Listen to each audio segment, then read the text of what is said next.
All Drop right. every oh, you got it, you got it, go for it. Good afternoon, everybody. It is Nick and Dom here with week two of our Runeterra Academy Legends of Runeterra tournament here. How are you guys doing tonight?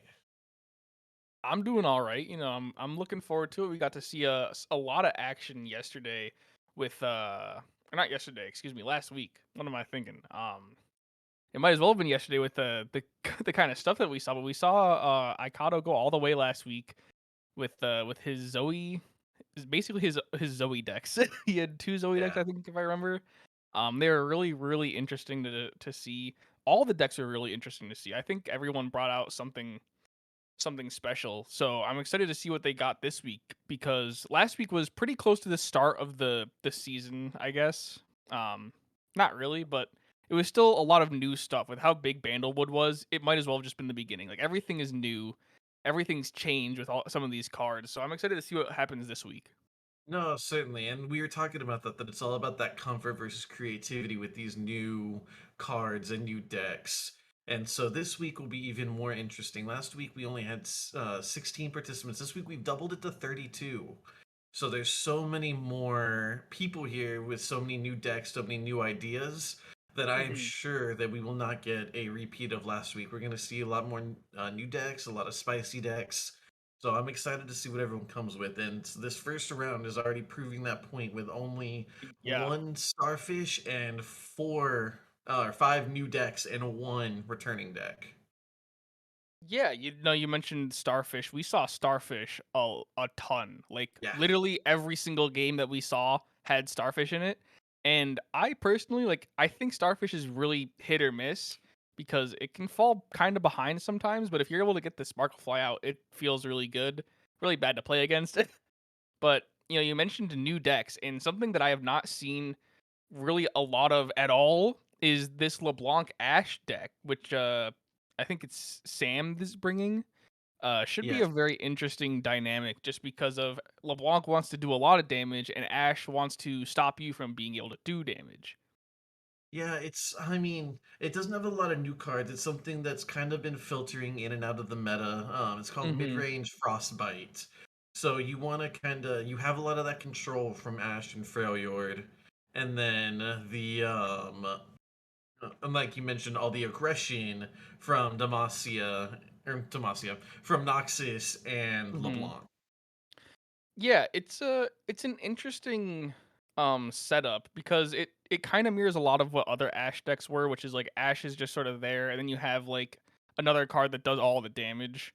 Yeah. Um Curious that he's going for really like an exclusively Freljord deck almost. He has, I think, 8 total, 9 total Noxus cards, and none of them have reputation, which is one of those keywords that came out with LeBlanc.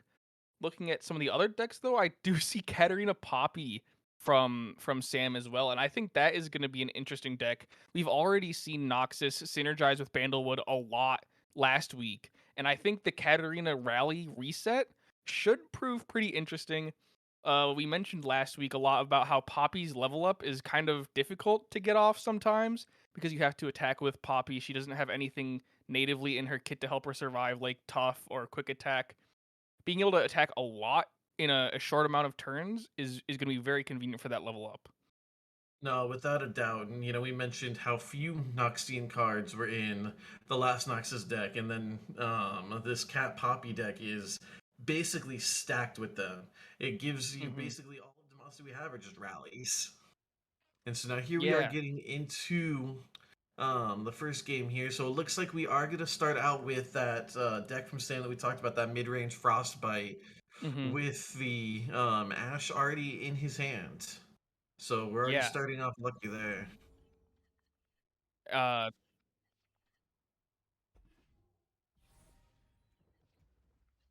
yeah. It looks like we're gonna have a bit of a technical difficulty, but we will be getting hopefully the Sam's or excuse me, small emo's hand. Looks like there's another error with the graphics. We have Sam on the bottom side of the screen with the Ash the Ash Noxus deck. And what a pull already. Ash and LeBlanc, as well as two other units, the Avarosan Sentry and the Trapper. Pretty good start for for Sam there. Yeah, but it looks like Small Emo's already getting it started.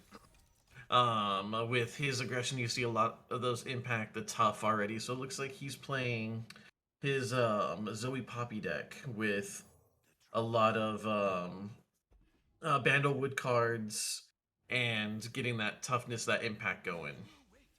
Yeah, a lot of the new Bandlewood cards are pretty broken. I complained about it a lot last week.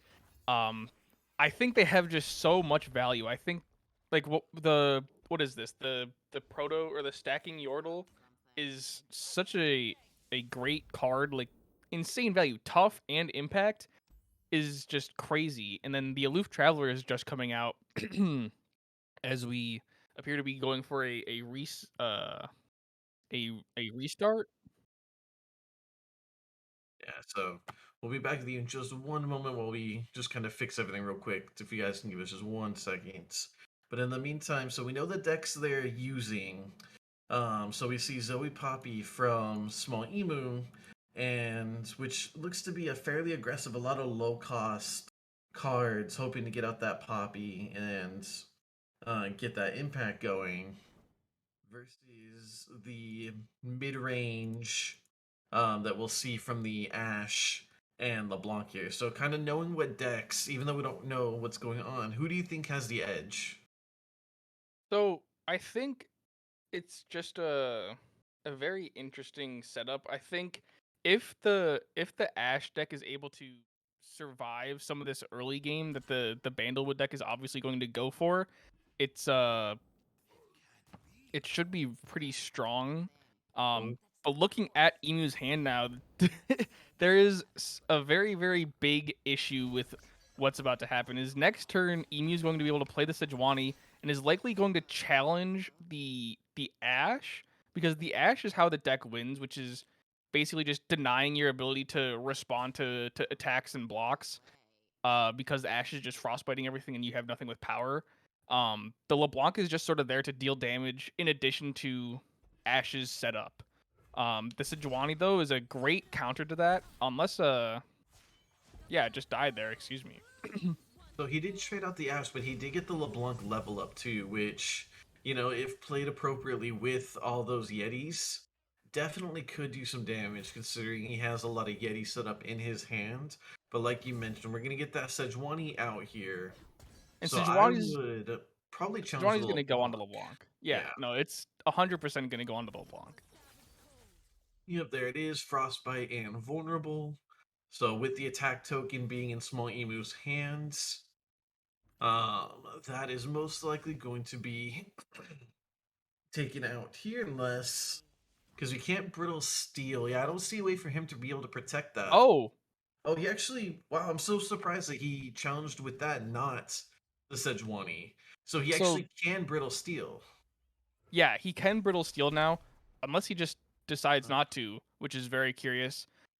He could have brittle sealed the aloof travelers and saved his LeBlanc, but he might just be going for a huge Yeti setup because he's going to get another enraged Yeti here. It's going to bring down the ancient one to uh I thought I was going to bring it down to 1 cost, but it is 1 cost now.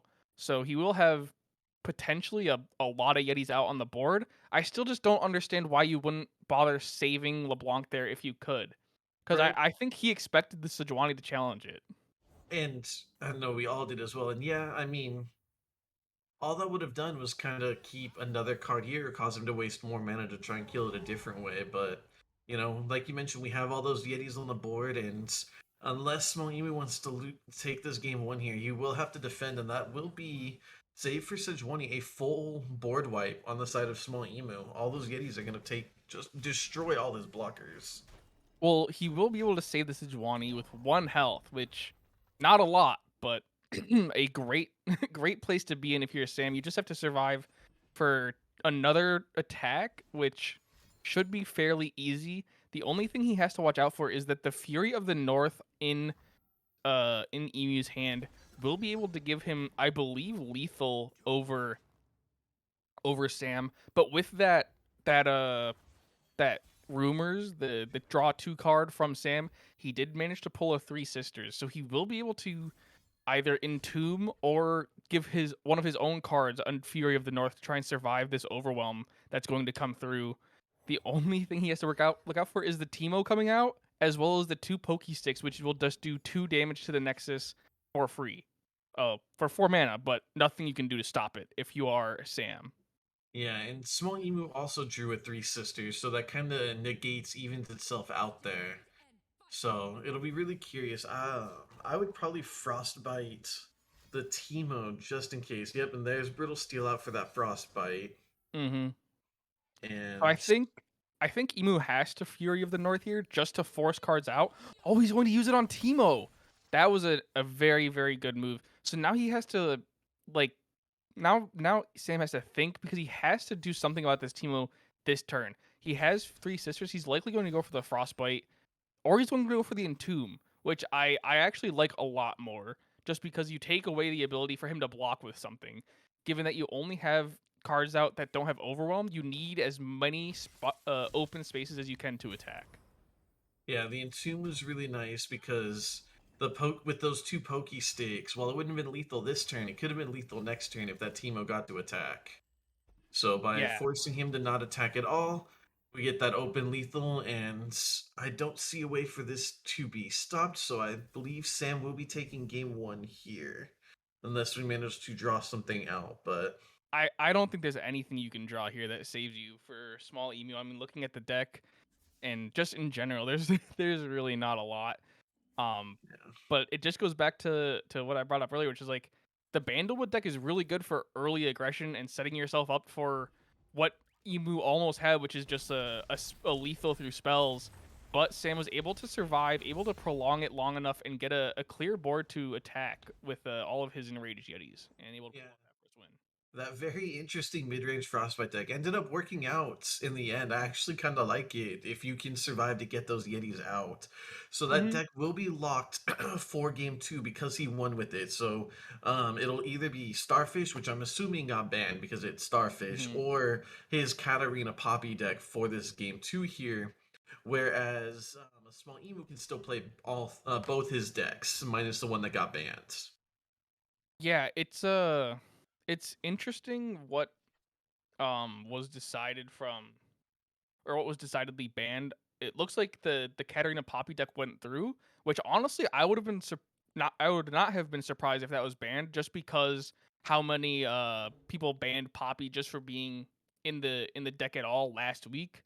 Not a lot of people enjoyed playing against that. I can understand why, because if it's able to get off like even 2 attacks, it just feels so bad having to play against, a 1 cost 4/4 card at this point.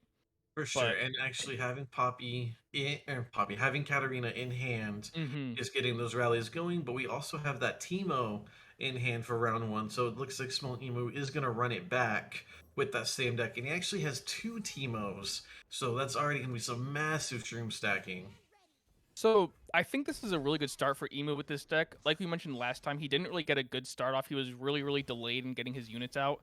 He pulled, I think, all 3 of his hidden pathways and 2 of his Sejuanis. So that's 6 5+ cost cards in his hand that basically have no value to him until like later in the game. So the Teemo start with the stacking Yordles, I think, is a really good setup. He just has to look out because not these Noxus cards are not weak. They do a lot of damage, and For sure. if you if you want to block this, you probably shouldn't. But he's going to go for the block. He doesn't want to eat the 3 damage. He doesn't want to be left in the same place he was last week or Yeah, last game. Excuse me. well, especially knowing this is a very early aggressive deck, I can definitely understand why he'd want to kind of make sure to not get Sam card stacking on the field there by wiping hmm out with that blocker. Knowing that he has Teemo to constantly be stacking shrooms, he's in a safe place for the time being. Yeah, I think he's just trying to weigh the value of like, okay, is eating this damage and letting that unit live more valuable than taking that unit off the board because of like a feared 4-drop Poppy with the attack token. Not sure why he didn't attack there. I feel like he should always just attack with the Teemo, unless he's just or afraid of like a Rangers or not a Rangers resolve, a sharp sight, which can allow someone to block his Teemo. But yeah, here we see 7 damage coming through. Yeah, so I mean, you can't get rid of your Teemo, so he knew that he just had to eat that damage. But now he's gonna start getting his defenders out. He has my personal absolute favorite card from this new expansion. Oh, excuse me. Um, The the lecture, lecturing. lecturing Yordle lecturer. Yes. Sorry, I had something caught in my throat. But yes, the lecturing Yordle. Not only do I like the way the card looks, but getting those poison darts out for when he's summoned in every attack, you don't think it's much, but it starts to add up, and it ends up doing so much damage if you can keep him on the field. Yeah. I think I missed it. I don't know how this Marauder got to 5-3 last turn, but it's already at 6-4, so you have to block this. I don't think you're able to eat this from you don't block with the Teemo. So he I does get have it. another one in He does have hand, his but second, yeah. still I think that you try and save that for something like because you have to look out. Like it's a Noxus deck. It's a Noxus Demacia deck. There's tons of ways to clear Teemos. I feel like you shouldn't just give it up for nothing. But I guess 6 damage is that threshold of how much you want to give it up for. Yeah, that's I can kind of get it because he knew that no matter what, it would be a trade just on his side. Neither Teemo nor the lecturing Yordle had enough to take out the Marauder, so he figured with another Teemo in his hands, with it only being a one cost, that's the safer play. So I can kind of see where he's coming from, but I do agree because now he has to play the Teemo before the attack, and or the Aloof Travelers, but that still gives Sam retaliation time. Mm-hmm. And it looks like it's he pulled a strength in numbers. He pulled a card that would have created 2 more Marauders. That's a great aloof travelers there. A lot of value. My least favorite card in the game right now, just because of how broken I think it is. But Listen, I still, knew that that was going to come back up. it's not going to go away until Aloof Travelers gets nerfed. It can't be a 3-4 draw a card and also force your enemy to discard. Especially in a meta where all of your cards are like 5 costs and below, and your highest cost card is usually your champion. I'm sorry, I've been playing a lot of Zoe Lee Sin, and Lee Sin is 5 cost. Everything else in the deck is 3 or below. So if a Aloof Traveler comes out, it's always your Lee Sin that gets thrown away. But we are seeing a bit of a pause here. Damn, I think trying to figure out what he wants to do. Potentially going to go for the Fleet Feather into the spider, the house spider. Give him challenging, which is good because Timo is about to level up with this attack. So knowing that you'll be able to clear out Timo next turn by giving him challenge is definitely a good thing. Yeah, and I really like this Ranger's resolve out from Sam because he knows obviously that the lecturing Yordle is creating these toxic darts in hand, and one of those would clear out the Fleet Feather tracker, saving the Teemo for now. So instead, he's just gonna use that on the Nexus and go for some more shrooms in the deck. Yup. And so there is the challenge for the Fleet Weather Oh Checker. no. So goodbye, Timo. Oh, really? He's gonna keep Timo alive. Well, I Yeah, he's guess gonna keep Teemo alive, but I think Timo there's lethal here from Sam no matter what. is 3, it. 6, 10, 13. Yeah, he's perfect lethal, even if you block the Marauder. And then he has a rally in hand. So this is just going to be potentially just a loss for Emu, unless he can do something interesting with the three sisters. Um Well, he can pull the Entomb. So I would is the entomb Entomb the worth 8 to. Oh, he did the Frostbite. That's interesting. I feel like you should oh man, it's such a difficult decision because you need to do something about the Marauder. And whether that's frostbiting the Marauder and blocking something else, it's just I'm curious to see how he lives because there's 2 rallies. There's really nothing you can do because Sam's just going to play both rallies one after the other. So the most you do is lose Well, I like you lose that. Timo to something. So now what I would actually do now is because he doesn't have perfect lethal anymore, I would actually kill the Marauder with Teemo. Yes, so now even that rally won't bring him back, but I mean with the all the cards he has, I mean there's It's really nothing else that can be done, but I respect the mhm. play that he made. Yeah, it was definitely the smart play. You know, he did save. I think he lost 3 health more than he potentially could have saved, but it's just there's nothing he can do because Sam has the 2 rallies and he BM'd by blowing them both without attacking. Oh no, but still a great series by both of them. I think they both played very well. Emu just getting unlucky with the draw in the first game, and then Sam being insanely lucky with his Yeah. draw in the second. Yeah, unlucky in round one, very lucky in round two, and that's just kind of the way it goes sometimes. But Hmm. a quick 2-0 on the side of Sam here, sadly knocking a small emu out, but advancing Sam to our 16-man rounds. So, I Hmm. mean, any big surprises out of these decks? I know we weren't really expecting much with that Ash at the beginning that kind of pulled everything out, but what did you think with knowing the decks that Sam has, how he's going to fare going forward? The decks that Sam has, I think they're very interesting. I think he brought a very good lineup. Um, the LeBlanc Ash I like just because if he's comfortable with it and other people don't necessarily know what he's going for, it could be a very strong deck because it looks like it's trying to set up for like a bunch of strong Noxus cards, but in reality, it's just going for like a very very high value Yeti deck because Right. and that's really what came out as the W. And I think bringing Poppy is just very very smart, just because people don't like playing against Poppy. It has the downside of being a bandlewood card and or the her ability to give otherwise useless cards +1/+1. I think he'll do very well.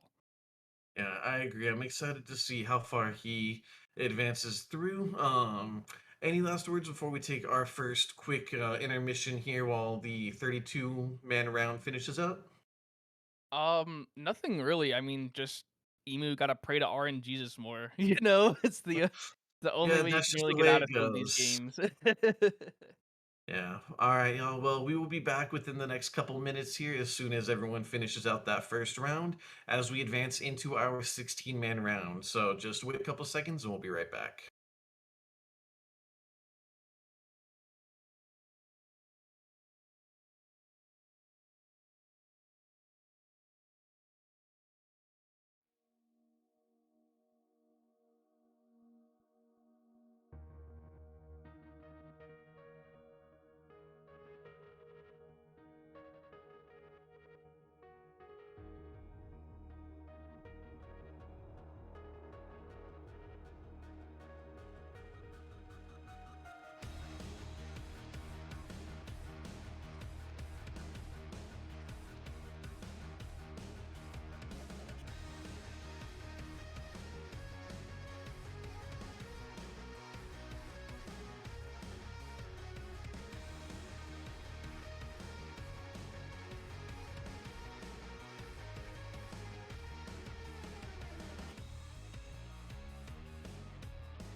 Welcome, Alright, welcome, welcome. I'm taking it this time, Rednick. It's my perfect. turn on the intro. Welcome back to the round of 16 for tonight's tournament on the Runeterra Academy Legends of Runeterra weekly Thursday tournaments.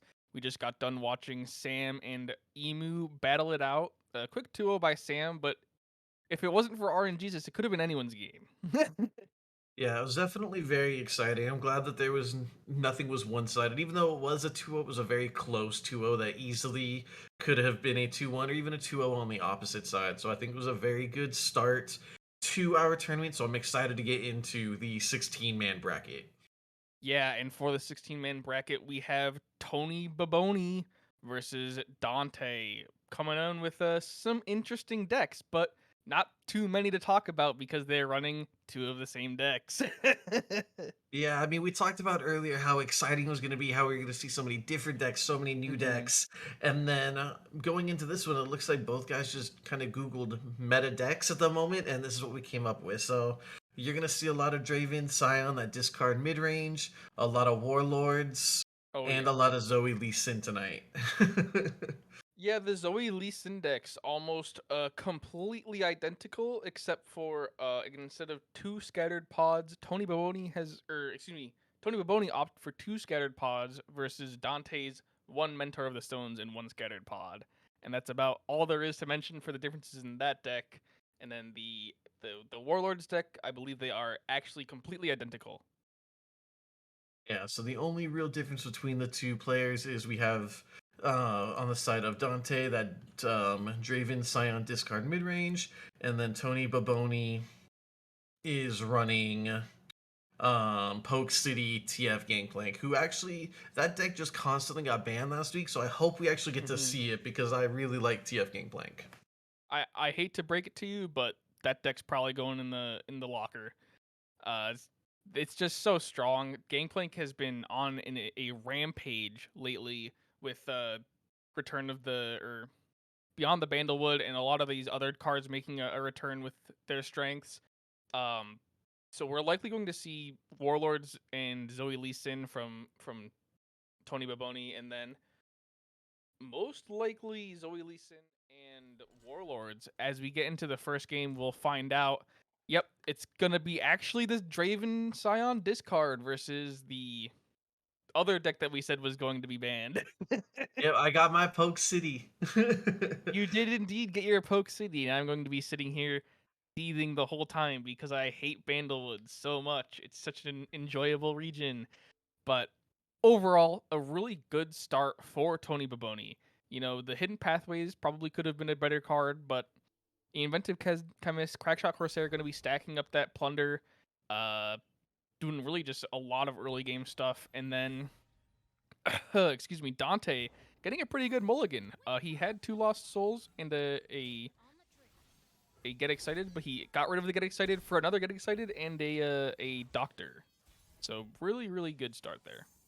Yeah, and to already have the Draven is good too. Sadly, he does attack on even numbers, so you'll have to place the Draven down, either wait till round 4 or place it down towards the end of round 3, so there's hmm nothing that'll cause it to get deleted. But having, with an aggro deck like this one, having your Draven in your hand at the beginning is definitely a good thing. Yeah, and having the Iron Revenant so early as well is going to be interesting. Tony Baboni obviously having the Monster Harpoon in hand is going to be a very very big threat to Dante. It's just about how Dante can, you know, try and divert some of that attention with the Iron Revenant going on to either the TF or the Gangplank early. But we're going to Yes. see pretty much just a standard playing out until they get their cards that they want. Yeah, so stacking the crack shots is already doing so much damage. He traded out here his hmm chemist, but I mean, at that point, as long as you keep your crack shots in your backline, you're doing well. He has another chemist to spawn next turn, which will actually activate the effect for his hidden pathway since it'll create another landmark. So he's hmm definitely starting off strong with his draw in this early game for Tony. Yeah, and here comes the Monster Harpoon. I Yeah, mean, there's not nothing else to really do. I guess that's fine getting the monster harpoon. You know, Draven his sole purpose, well, I say his sole purpose in the Scion discard deck is to just create a ton of spinning axes for discard fodder. Because you kind of do run out of stuff that you can viably discard to get that insane value that Scion creates, but the Iron Revenant is pretty good because he's going to be able to clear out one of these Crackshot Corsairs here, and then potentially a second one eventually. Um, but other than that, it's such a good start for Tony Baboni. I'm still trying to comprehend it. Yeah, so as we see, the hidden pathways did activate. Thankfully, we do have the challenger on the side of Dante to start wearing down those crack shots, but having the lecturing Yordle and the hidden pathways, I mean, he just has so much of that damage set up that he doesn't even need Gangplank. Yeah, he really doesn't. The Gangplank at this point is just going to come in to clean it up if it somehow goes that late. And the Mirai Warden getting a pretty good summon, 2/2's pretty good for a one cost card. Um, by all measures, and it's going to be interesting to see what Dante goes for. He can either go for the Sump Dredger into into nothing, or he can go for the Zonite Urchin into Iron Revenant, which is I believe what he's going to go for, unless he's going to try and save mana for the Mystic Shot. So the Mystic Shot definitely gives him more range right now. So he knows that he can take that crack shot at any time. But now we're drawing that TF too. So now there's so much board clear potential, draw potential, the Mm-hmm. side of just having that TF in your hand. Yeah, so I think he goes for. Oh, he's going to go for the block with the Iron Revenant and use the Mystic Shot. That is, I think, too far. Knowing that he has TF in his deck, you should be saving all of your spells to try and clear those champions out, in my opinion. But going to save damage at this rate is also potentially the right call because eventually this chip damage will wear down, and at some point Gangplank's going to come out and try and wipe the board out and clean up the game. Yeah, I mean, I guess it's because he knew he had that get excited in his hand as well that he felt he could take that risk. Mm-hmm. So I mean, we'll just kind of have to see what happens. He does have a lot of options in his hand with that Scion, the Get Excited and the Raven. Mm-hmm. So I don't think he's super worried for the time being. Yeah, and looking at this turn, he's likely going to go for another Revenant and go and try and clear the Corsair again. But looking at the rest of his hand, it's kind of interesting. It's very unlucky that he has, the Poro, excuse me, the Poro cannon, and then a just random spinning axe. I assume he's saving the Ravenous Flock for when Gangplank inevitably comes out and doesn't die in one turn to the Iron Revenant. But other than that, everything else is just sort of waiting to see what he plays out. He does have leveled up Scion next turn, so like you mentioned earlier, though, he's attacking on even, so he can do basically nothing with it besides soak up damage. And then just looking at the rest of it, like looking at Tony Baboni's hand, he doesn't really have anything besides the TF, which he's going to play out here, and he still has to be very, very careful for this Get Excited. Yeah. So now that TF is on the board, the Get Excited would be exactly what I'm looking at. Maybe even get rid of the Spinning Axe for it, or another card that's not, super imperative, just to make sure Mm. you can wipe TF off the board before he can start spell stacking. Yeah, and we're gonna see the Iron Revenant come out here and is almost 100% gonna challenge and kill the TF or the Crack Shot. Both of those are pretty good calls. I think the TF is more of a threat than the Crack Shot at this point because I think he has three or four procs of Plunder, so the Gangplank literally just needs to come out on the board to do something. And we're gonna see the Make It Rain here trying to clear out the Sump Dredger, which it's definitely going to. Yeah. So I mean, getting rid of 4 damage is definitely not a bad thing. Mm-hmm. Sadly, he's not able to trade out the Revenant that will survive to block or attack something else. but saving a little bit of health is never something to be upset about. Yeah, it's wait, what did he just discard there with the he discarded I did I think just miss that? But he did create two Poro daring Poros, and he now has another Ravenous Flock. I'm curious to see what he's gonna do. Is he gonna play the Scion with the level up, or is he gonna try and draw more cards this time or this turn? He could do a lot of things here. Looking at this, he's gonna go for the double block though.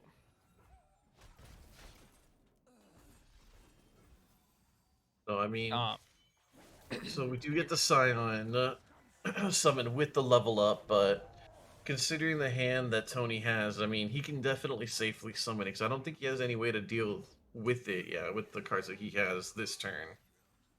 So Tony Baboni does not have anything to deal with the Scion this turn. The only thing that I'm going to say now that I've seen him play the Scion is he should have played the Scion like as soon as possible. Um, to eat damage on this defense and just make it so that next turn he can attack and potentially attack again with his last breath passive to rally and spawn himself again. Looking at both hands right now, we do see the Gangplank. We see two, I think it was pocket aces there, as well as the stacking Yordle. Um, Definitely an interesting position to be in. I'm just trying to think of how does Dante turn this around because he's only at 9 health and Tony Baboni's at 20. So there's a lot of damage that he has to figure out how to get down on the board, and he doesn't have that many turns to do it with Gangplank in hand now. Yeah, I'm surprised he didn't go for um, the open attack, because now he's giving Tony chance to board stack and potentially retaliate. So I'm hoping that he So just goes for the attack here. the only thing I can think of is Dante is like trying to wait for Gangplank to come out so that either Dante can challenge the barrel for like a free 9 damage, or he can challenge or hope that he blocks with Gangplank and kills the Gangplank. Um, Having Scion on the board without having it dead also does threaten playing the Gangplank because Gangplank's going to attack, Scion's going to without a doubt block Gangplank and then immediately get a return attack with no more Gangplank to block it anymore. Um, and there is still a lot of cards in Dante's hand. He has two Daring Poros, which at this point is just fodder for the Rummage, I think. And then he also has the Lost Soul, obviously, as well as the Arachnoid Host. I think it's called, if I'm Arachnoid Sentry, excuse me. So there's definitely a lot of ways that he can get a big attack off next turn with the Scion Death. Yeah, and I do agree with putting the Gangplank here. I mean, it's definitely that desperation play, but you need to start kind of finishing out that last little bit of damage before Scion just completely takes over the game. Oh, Now that is okay. interesting. He's gonna create his own rally by killing the Scion with his own Oh, card. he's I gonna go for the like Sentry. He's that. gonna go for the no, no, no, no, no. He has to go for the Sentry here. He has to go for the Sentry to stun the Gangplank. Unless he's gonna go for the kill. Well, he'll definitely do a lot of Oh, it's in Get damage. Excited. Damn, he's in Get Excited range. Okay, wait, the game's just over. Okay, I'm yep, you're right. Yep, get excited. So yeah, he had perfect lethal setting it up that way.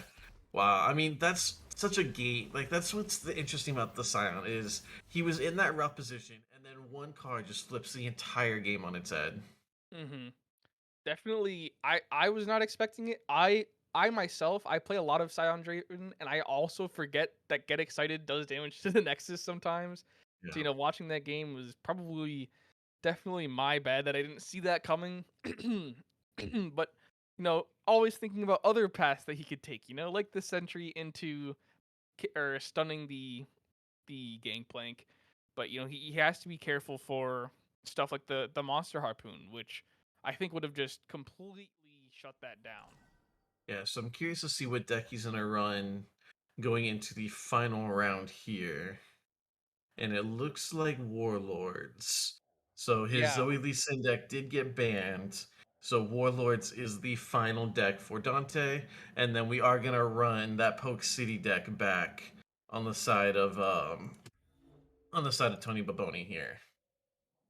Yeah, it's interesting. I think if I was going to have to play against Warlords and I knew Warlords was the only other thing available, given that you banned the Zoe Lee Sin, I feel like I would just run Warlords into it and try and outpace it. Um, because partially just because the Poke City doesn't really have a lot of means to block. It it just sort of attacks, which is kind of what we saw its downfall in the last game, which is there was nothing to really deal with some of these units that was clearing Tony Baboni's own. Like you want to attack, but if you don't have any units, then you're basically out of luck with that deck. Yeah, well, another good draw, another good early draw on the side of Tony. Two chemists, as well as two TFs here.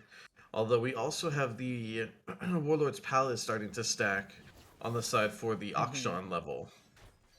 Yeah, definitely a lucky draw there to have the Vagabond as opposed to, well, unfortunately not having the Action, but being able to summon that Palace some way before Action comes out.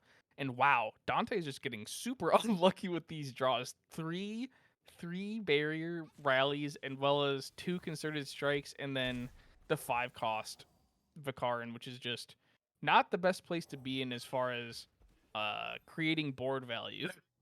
Yeah, but 6 turns from now, when he has a bunch of units on the field, that's when this And hand will play mana, off. when he has units and mana and he can, rally like 4 times, that's when he's gonna be in his prime. But Exactly. he should be able to get at least 5 damage off here. I'm Potentially surprised not. that he played the Valoran. He drew Akshan this hand, and he has the attack, so he has quick attack. So I'm definitely very surprised that he used all his mana to summon the Valoran. Yeah, it's I think it is just part of like he's afraid of the monster harpoon. He's afraid of some of these other cards that are in Tony Baboni's hand that can clear the action as soon as it comes down. Because Tony still had 8 mana at this point, if he dropped Action first, there's not really a lot of ways that he can try and save that, at least in his hand. But also in general, like if excuse me, if Tony Baboni wanted to still just do the exact same thing, he could drop TF with a red card and then lead it into a monster harpoon onto Action or really whoever he wanted. Yeah, that's fair. Alright, so And we are gonna get that lucky find. So with him being already 5-2, I'd probably go for the 1-1. Oh, he gave him yeah, tough. I I mean, think tough. I mean, all of those were really unlucky. I personally probably would have went for the spell shield, but my secondary probably would have been tough, just because there's going to be a lot of spell damage in this deck, and being able to just negate a lot of that, like another red card or uh like these poison darts that are going to be coming out with the Yordle lecture now, just like the tough makes it so that you just don't take 1 damage as opposed to just having 1 extra health. that's fair. I guess when you're playing against a deck called Poke City, Mm-hmm. negating Poke is definitely not a bad thing. Yeah, and concerted strike coming out onto the Yordle lecture is an interesting angle. Obviously, making sure that he can't create a lot of those poison darts, just because how how difficult they can be to deal with. Dealing 1 damage to either one of your 2 units that you have left in hand, or dealing 1 damage to the Nexus is not something you want to deal with right now if you're Dante. But the monster harpoon coming out at full cost, I think, right? Yeah, he definitely wanted to save his lecture, so he did pull it full cost. He did not have a chance to generate cards yet, but that is going to do even more chip damage. So now we're only down to 7 with 2 poison darts in hand. That does put him fairly close to lethal. Yeah, And the it's just crack shot and double up. So Tony's definitely in the prime position here. so definitely not the best place to be, but I think you should have played Fleet Feather first, so that you can play the Action next and get the Challenger, so you can try and Right. clear Really, I'm the surprised he's gonna poison yeah. dart the Akshan versus just poison darting to get closer to lethal. Yeah, I'm curious too. That it's interesting, but at this point, Tony Baboni can really do whatever he wants. He has a lot of room for error. The Action level up coming through is good for Dante to like start getting back on his feet, but he still has 3 rallies and another concerted strike in his hand. There's not a lot he can do to try and try and like clear the board on the side of Tony Baboni. Yeah, especially now that we have the powder keg, so that if he plays the crack shot, we'll do an extra 2 damage. Um, so he's definitely so he is going for the predict draw Oh, 1, but that is not a very great draw. He yeah, the does get Cataclysm. Cataclysm's good. It could be really good here. It could be interesting. I feel like he has to go for the Cataclysm. Excuse me. The only issue is like you need to get a lot of attacks off this turn so that you can try and clear the board. Because from our third person omniscient perspective, we know that neither of them have a lot of units. So whoever's able to clear the board here and have stuff left over is going to be much better off. And it looks like he's going to go for, I think, probably the best attack, which is clearing out one of those powder kegs. Because what you don't want is a 2 damage make it rain, or at this point a double up doing, I think it's what, 3/3, 3 to a unit, 3 to the Nexus. Well, I would use the double up here. You have exactly 5 mana, and you could use it to kill Akshan and get damage and 5 damage on the Nexus. So wow, he's using it on the challenger, which I mean, I guess just because the lower health, he wants to guarantee the kill. Yeah, it guarantees the kill. It also guarantees the damage onto the Nexus. Um, Tony Baloney saw him use the Absolver and the Redeemer, I think, are the 2 cards they're called. So he knows that he has another way to get more health onto the Action and protect it from this from from the make or the double up. But with these, one of I think 4 total shrooms gets the kill for this first game. Yeah, you always hate to see a shroom ending, especially when it's not a Teemo deck. It's just that terrible luck of the draw. So that does even them up to 1-1. So we know we're gonna see Warlords again from Dante. Poke City is gone. So now we could get a Warlords mirror matchup, or we could get a Zoe Lee Sin Warlords. So it'll be fun to see what they both ban going into this next game to decide between the two of them who advances to quarters and whose night ends early. Um, if it's Warlords into Zoe Lee Sin, I think the Warlords just takes it. I think the Zoe Lee Sin deck is good. I don't think it has enough to deal with uh all of the presence that comes with a Warlords deck. And now we see with the game starting, both of them have Warlords. So we did see a double Zoe Lee Sin ban. And looking at both of their mulligans, I think Dante came out very much ahead with a gift for Renekton prime in the waiting. Yeah, I mean, you got both your champions and a gift for Renekton, so and the Aegis. So definitely a lot better of a start than last game. Whoa, no, don't go talking about Aegis just yet, because we just saw last game he kind of got screwed over by having Aegis in his hand.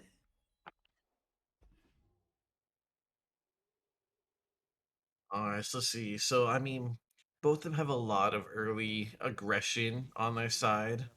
So we see you have the mirrored Akshans here. Both of them now have the Sivir as well. So save for spell cards, and I mean that's basically a save for the spell cards. They basically have identical hands right now. Yeah, they have different 3 cost cards. They have a different 2 cost card. um, it's definitely interesting going into this because I'm curious to know what's gonna happen. Just because like the gift for Renekton I think should come out now. If I was playing without knowing what the other person had, I would try to clear the Action. But knowing that there's a Sivir, Dante should save the Merciless Hunter for when that Sivir comes out. Because it has Spell Shield, because it's just such a powerful unit, you want to be able to clear it very, very quickly. And the best way to do that is with the Merciless Hunter because it bypasses the Spell Shield to give that card, excuse me, vulnerable. Dante's skipping his attack though, which was interesting. I think I would have gone for it there. You have the sharp sight, you have the well, that's all you really need is to survive the attack there. And now we see the Merciless Hunter coming out, going onto the Sivir like I mentioned. Yeah, I mean, I'm guessing it was just a bait out to that vulnerable that he does now have. But Mm-hmm. now you have to decide, no matter what, if you block anything, your units are going to die. So this is where you decide how much damage you want to take and if you want to take someone with you. Mm-hmm. So, Um, I mean, doing nothing, that's 9 damage, almost half his health. So, and it looks like he's just going to take it. I think this is definitely like a good move for him, just because he knows that hit the Tony or Dante knows that Tony Baloney's Sivir is vulnerable. Dante knows what he has in his hand. He knows that he has the angle to take care of these cards on the board, and I think playing Sivir here is definitely the move. I think he might go for a Cataclysm. He might also go for an attack into a rally, both of which would be good starts. And it looks like he's going to go for the Sivir challenge onto the other Sivir. Yeah, now we do have stone plating, but not at all. That won't save him. Yeah. I mean, nothing he has in hand will be able to save his Sivir, so he did take a lot of damage last turn, but he's able to equalize taking off a lot of really big pieces at cost. Mm-hmm. So that's just part of the value proposition, I guess. Is like, is the 9 damage worth me being able to clear a lot of his board later? And the return on that investment will only be seen later down the road in this game. He took this 9 damage to be able to clear the Sivir, but if he can't survive now, if he doesn't have ways to keep the momentum that he now has up with having both of his champions on the board, then there's not really a lot you can do.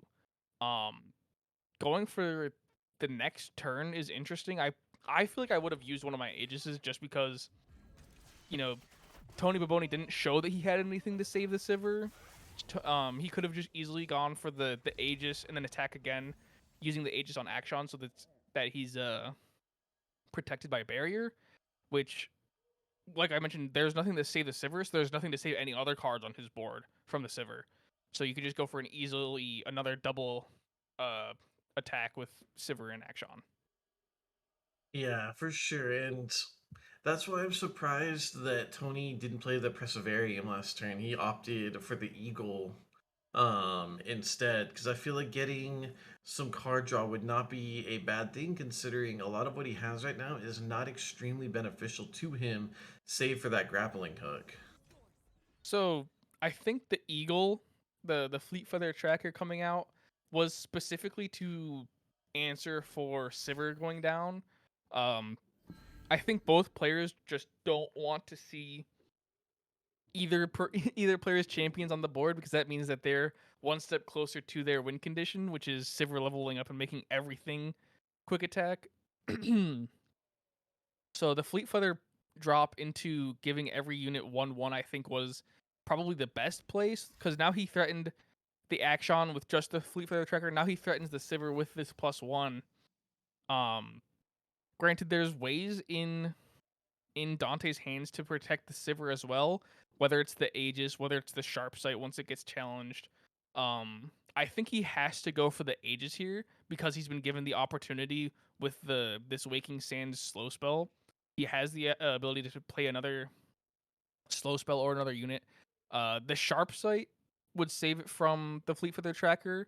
The only downside is that there is a shaped stone in hand, so that will allow the tracker to kill Sivir through any bonus she gets from Dante's hand. So if he does not go for the rally here, the just for the barrier, then I don't think that's the right move. If he does anything but that. Yeah, well, Tony's definitely looking to stack the board this turn to get into that attack. So we are going to get that Aegis, which will give her barrier as well. So now Tony, his really only option to clear the board is the 3-2.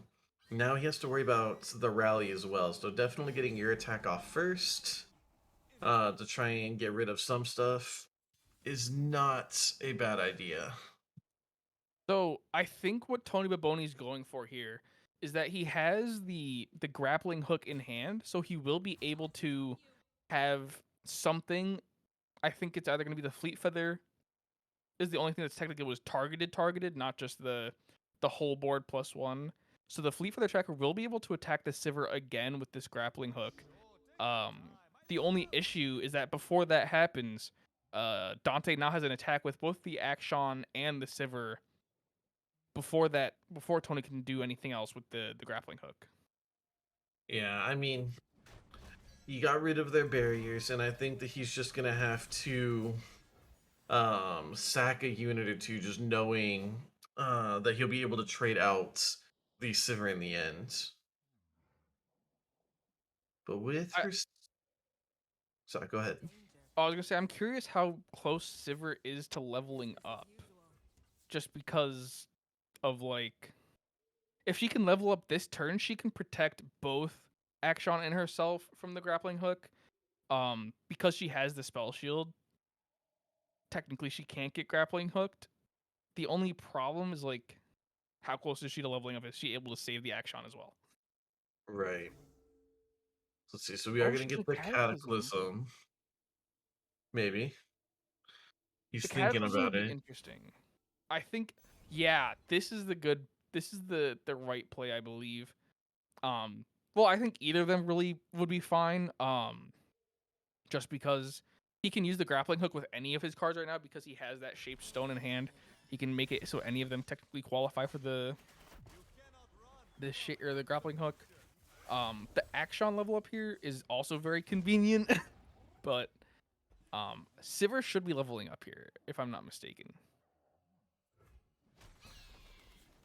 Let's or not. see. Not yet. So it She looks like she has to be like right there. right. So now we're finally get that Preservarium to get a little bit of a draw here. Let's see. So it looks like we drew another. Oh no, it's a little bit behind. Okay. The Merciless Hunter.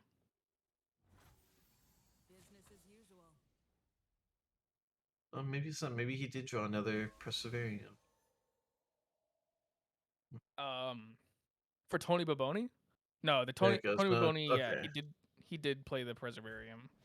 So it's just a little Um, delayed up there.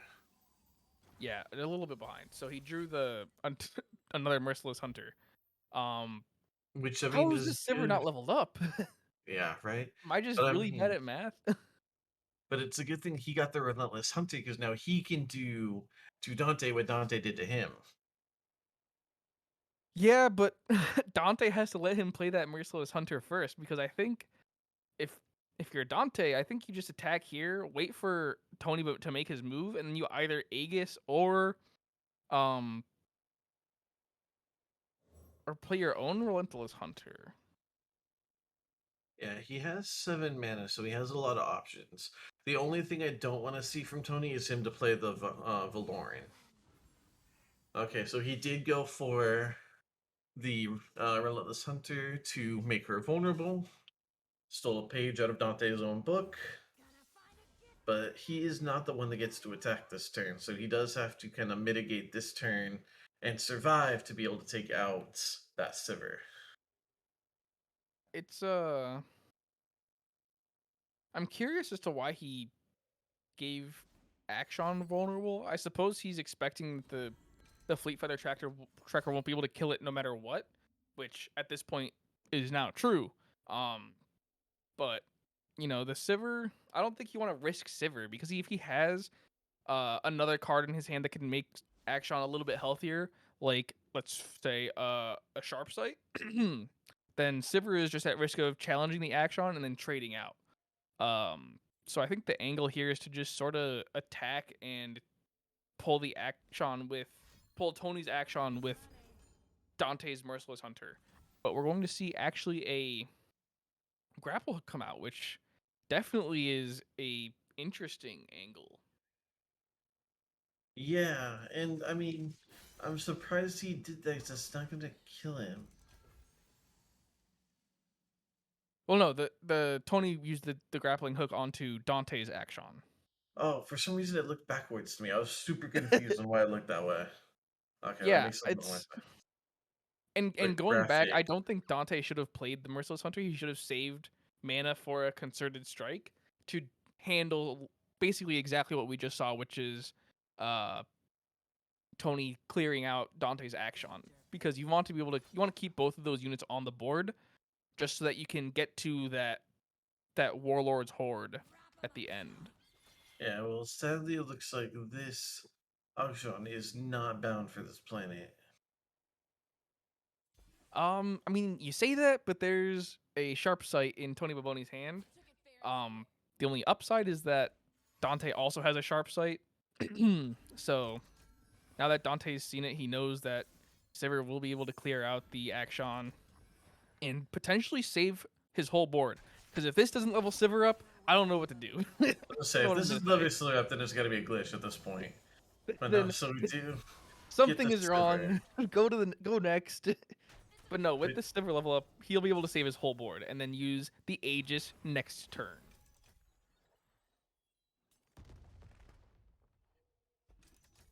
Yeah, so let's see. So Fleet Feather coming out, but I don't think it matters. yeah, we're gonna get the rally right here.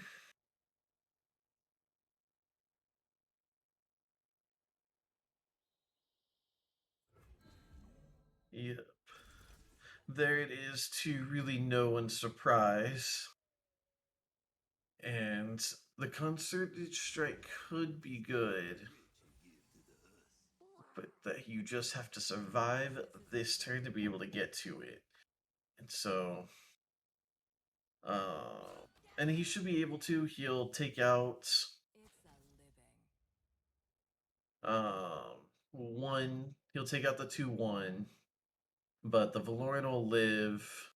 And so, knowing that you can concerted strike next turn, to get rid of the Sivir, but even still, both these teams have very few cards in their hand and not too many on the field either. So, so Tony's just gonna eat this. I mean, I don't think there's any way Tony comes back from this right now, just because there's really nothing in his hand. Um, but I feel like you should have blocked. You should have tried to do something to like stall out the game because now you have 5 health as opposed to 11 or 9, depending on who you chose to block with the Vikarin. Um, but yeah, things are just going downhill because now there's another fresh attack, and there's literally nothing that Tony can do because all of these cards are going to have spell shield now. Yeah, I mean, even if it was just, I mean, I wouldn't really call it a waste of mana, but if it was just a waste of mana, I would have done something to burn that spell shield because now you got nothing. And I mean, this is Mm-hmm. way more than lethal here. This is 15 damage. Yeah. So sadly, Tony's night does end here in the 16-man bracket, but Dante does advance on to our quarterfinals. Yeah, good on Dante. Unfortunate for Tony. It really just came down to those last few draws for both of them with the Warlord deck. Both of those cards could both of those decks really could have beaten each other because they're the same deck, but it's just unfortunate really. I think Tony still played really well. I think he played probably what he should have given what he got in his as his draw. Just unfortunate the way it came out. No, without a doubt. And sometimes that's just the way it rolls with these mirror matchups. It's all about the cards that you Mhm. have in hand and kind of what you're able to play around. And this time it turned in Dante's favor. And next time, next week, Tony could be seeing all the way through with that mirror. You just never know. I mean, the Warlord's a strong deck. All the decks we've seen so far have been pretty strong, except for I think we saw Fiora last week, and that was just unfortunate. There was Yeah. no reason you should have brought Fiora, but all the other decks that we've seen have been strong. They've been able to contend with really any of the decks that we've seen. So I think Dante will go far. I think he's brought a really good lineup with the Scion discard, the Warlords, the Zoe Lee Sin. All of them are threatening enough to want to draw a ban, not just to not deal with, and all of them are still good enough to win, really versus anything.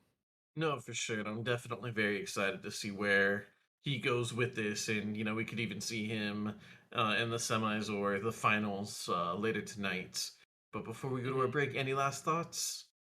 Um, RNG is just not with some of these players tonight. No, it's definitely not, but that's the name of the game, right? Mm-hmm. For All sure. right. All right, y'all. Well, we'll be back in a few as soon as the 60-man brackets finishes out their matches, and we will be coming back to you with the quarterfinals. So stay tuned. We'll be right back.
All right, y'all. Welcome back to the week two of Runeterra Academy's Legends of Runeterra tournament. As we enter the quarterfinals, as you know, I am your caster Rednick here with my boy Dom.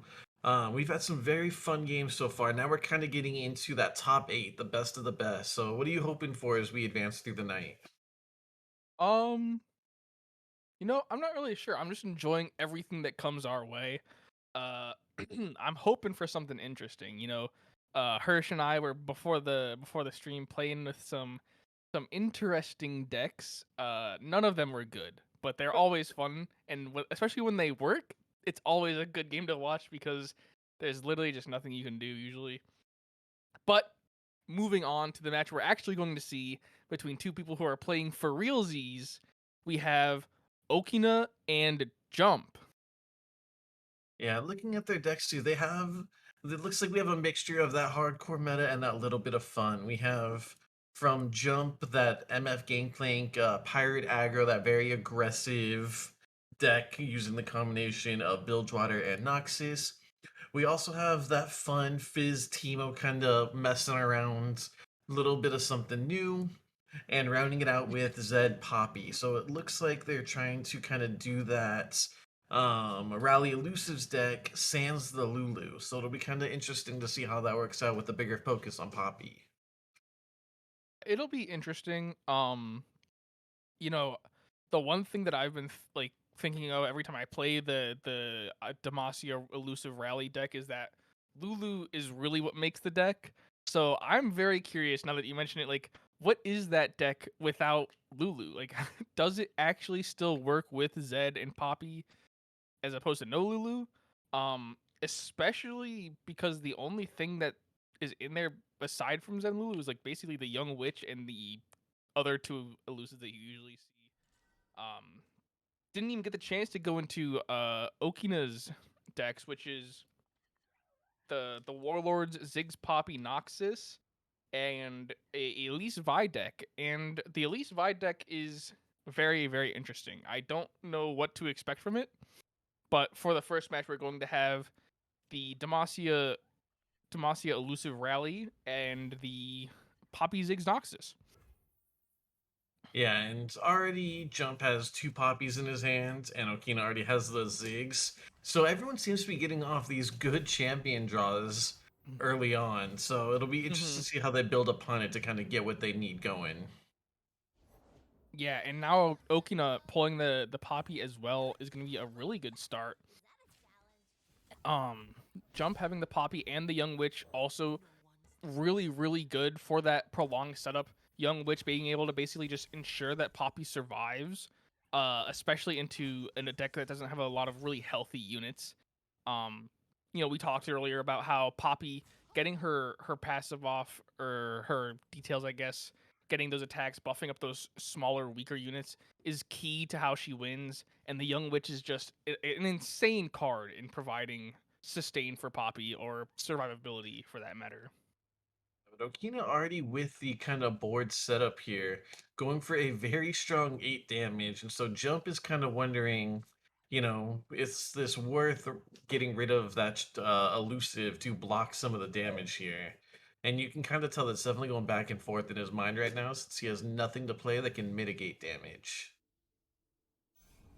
Yeah, I mean, it it So I do really like the is. sharp sight, so it will keep it alive, but that's a very big card to burn on defense. Yeah, the sharp sight is definitely, like you said, a defensive spell, and it can be used to keep something alive, which against a Noxus deck is usually something that you need a lot of. Um, the only upside for or downside, excuse me, for upside and downside. Sorry, jump. There's not a lot of spells that deal damage in Okina's deck. That being said, the spells that do damage in Okina's deck can take out both of his Green Glade duos. Yeah. I mean, thankfully he does have the fact that they are elusive going for him, so he knows it can't be blocked on the field. But already down so much health, and unless he wants to risk something snapping back at him, so he is going to play the Poppy, so that does give Okina time to play something as well. And I would probably play the Lecturing Yordle just so that way you could start stacking poisons. even though you would be able to use one this turn, getting that one damage on these very low health elusives would not be a bad thing to start stacking as soon as you can. Mm-hmm. So the one thing that I think I would have wished that Jump did was instead of playing the Green Glade last turn, was play the Young Witch to lead into the Poppy this turn. Because otherwise we just see exactly what we saw, which is them trading out Poppies or trading out Poppy and some other card on Noxus that would kill it. So losing Poppy is honestly a bigger hit for Jump than it is for Okina, because Okina also has the Ziggs as part of his win condition, and the Ziggs ability is pretty strong for the clearing blockers. Yeah, I do like that she uses that Bright Steel. Jump uses the Bright Steel Protector, so that is a free block that he can use. Now he's sitting on 3 mana. Would you play the other Bright Steel? Okay, so it is what he's gonna do. So now he has that very safe 2 block. So he'll still Mm, take some damage, but at least he knows his 2 elusives will survive. and he was lining up one of the duos to block Ziggs and was willing to trade out one of the duos for the Ziggs. I'm just not sure how much I agree with the plan to Bright Steel 2 Green Glades. I suppose it works out really well, but I feel like if I was Okina, I just would skip the attack this turn. Like you lose a lot more than you gain with this attack. Like sure you whittle down the Jump's remaining health a little bit, but you don't have the ability to clear those two Green Glade duos. They both have barrier, and now they're going to attack this turn for at least 6 damage. With this Young Witch, there is now 8 damage that you cannot get away from because you Well, only have a Pokey Stick. You have to I Pokey Stick now to look for more damaging spells. Yeah, and while that is what he's gonna do, we also have that Twin Disciples, which will Mm-hmm. give them more damage. So he can just attack right now. Yep, with Twin Disciples, and Okina knew that that was the end of it. So Jump does take the Mm-hmm. first round with his play on Poppy Rally Elusives, and it definitely worked out for him. Mm-hmm. I think Okina did a pretty good job with trying to deal with the elusive decks. I think aside from like the misplay, there really what it wouldn't matter just because he had those two Green Glade duos set up with another Young Witch and the top deck of the Twin Disciples. So unfortunate for Okina. I still think he played really well. Is just the luck of the draw was definitely on Jump's side. Yeah, and I mean that's just sometimes the way it goes. It's what we've been talking about all night tonight. So Yeah. hopefully we'll see as we get into game 2 that the favor will be on Okina's side, and so it looks like he is gonna run back with his same deck. hmm Whereas, let's see what jump we'll be using here. So I think Okina just running back the Ziggs Poppy until it wins is probably the best idea. I don't really think that there's another deck that would win as successfully. I mean, if he has to play against the MS gang or the MF Gangplank, which he didn't because he banned it, which I think was the right move. Um, I still don't think Warlords or Elise Vi can handle Fizz Timo or the MF Gangplank, no matter which one was left over. Yeah, especially with the Fizz Teemo stacking like that. I mean, you got 2 Teemos, so you can already get some puff stacking. You have the Get Excited. Um, you have Yordles and Arms. So he's definitely looking strong, and he knows he can sacrifice this Teemo because he can just place another one. Mm-hmm. I mean that also like is that really worth it? Is sacrificing the Timo that valuable? Um, I guess it is. He's going to go for the Yordle Mayor here, which is going to make the Teemo free. Which the Yordle Mayor, just another card on another one of my lists that rhymes with another word that is not allowed to be said on stream for the new expansion. I just don't like how much value we got out of it, which it seems to be the motto for all of the Bandlewood cards. But here with Okina, he's able to create a sharpened resolve, which is pretty good card I think for Poppy or Ziggs. Yeah, without a doubt. And so he will get the Poppy out as well. Teemo does still need 5 more shrooms before he can level up. But looking at, we have the Tough, the Impact, the 2-2, and Poppy's 4-3. He Hmm. definitely needs to start stacking this board a little bit with some blockers. Yeah, and here comes the get excited, which is honestly probably the best play that you can go for here, which is getting rid of the poppy because that is the biggest threat that you can actually handle right now. If you let it attack, then you can no longer deal with it. Ziggs has too much health to begin with. So definitely the smart play there. Eating the damage was interesting. Um, like you mentioned though, he has no more Teemos. There's nothing else he can block with. The Yordle Mayor is too valuable to lose. So he's just going to go for a pretty wide attack this turn though, with both the Fizz and the Teemo. Yeah, he is But going to get a here, good comp, but attacking we with do the have Yordle that. Mayor is bad. Yeah, Bad. that's a little bit of a risky play. I think that was a misclick by accident. Sometimes you just go too fast. But we are gonna get the pokey stick on Teemo because he's not leveled up. That will finish him off. And the second pokey stick on the Fizz here. So both these elusives and both his champions will go down because he has So no way to protect them. yeah, I really like the pokey stick here onto Ziggs, or excuse me, Fizz. Sorry, I like the double pokey stick onto both champions because it's sort of calling out Jump that he has nothing to save the Fizz. Which now that this has gone through, Okina knows that he either has another Fizz in reserve or he has nothing to handle saving it in the first place, and he now has two stacking Yordles, which is a really good place to be in just because they have impacts. Yeah, and then the Tenor of Terror as well. So now we're sitting at a board of 4 impacts. So at this point, I'd probably play the Tenor of Terror, just the second one, just so that way I get more people out. But I guess the Vials work as well. That he knows that he could use those as blockers. Yeah, the vials are convenient cards just because for other decks they proc plunder. For this deck they provide extra blocking which Jump desperately needs right now, like you mentioned. The one upside with Okina's board is that all of his units have impact, so even if everything gets blocked, he's going to deal at least 4 damage to the enemy nexus. And then I Yeah. believe the vials also do damage to both nexuses.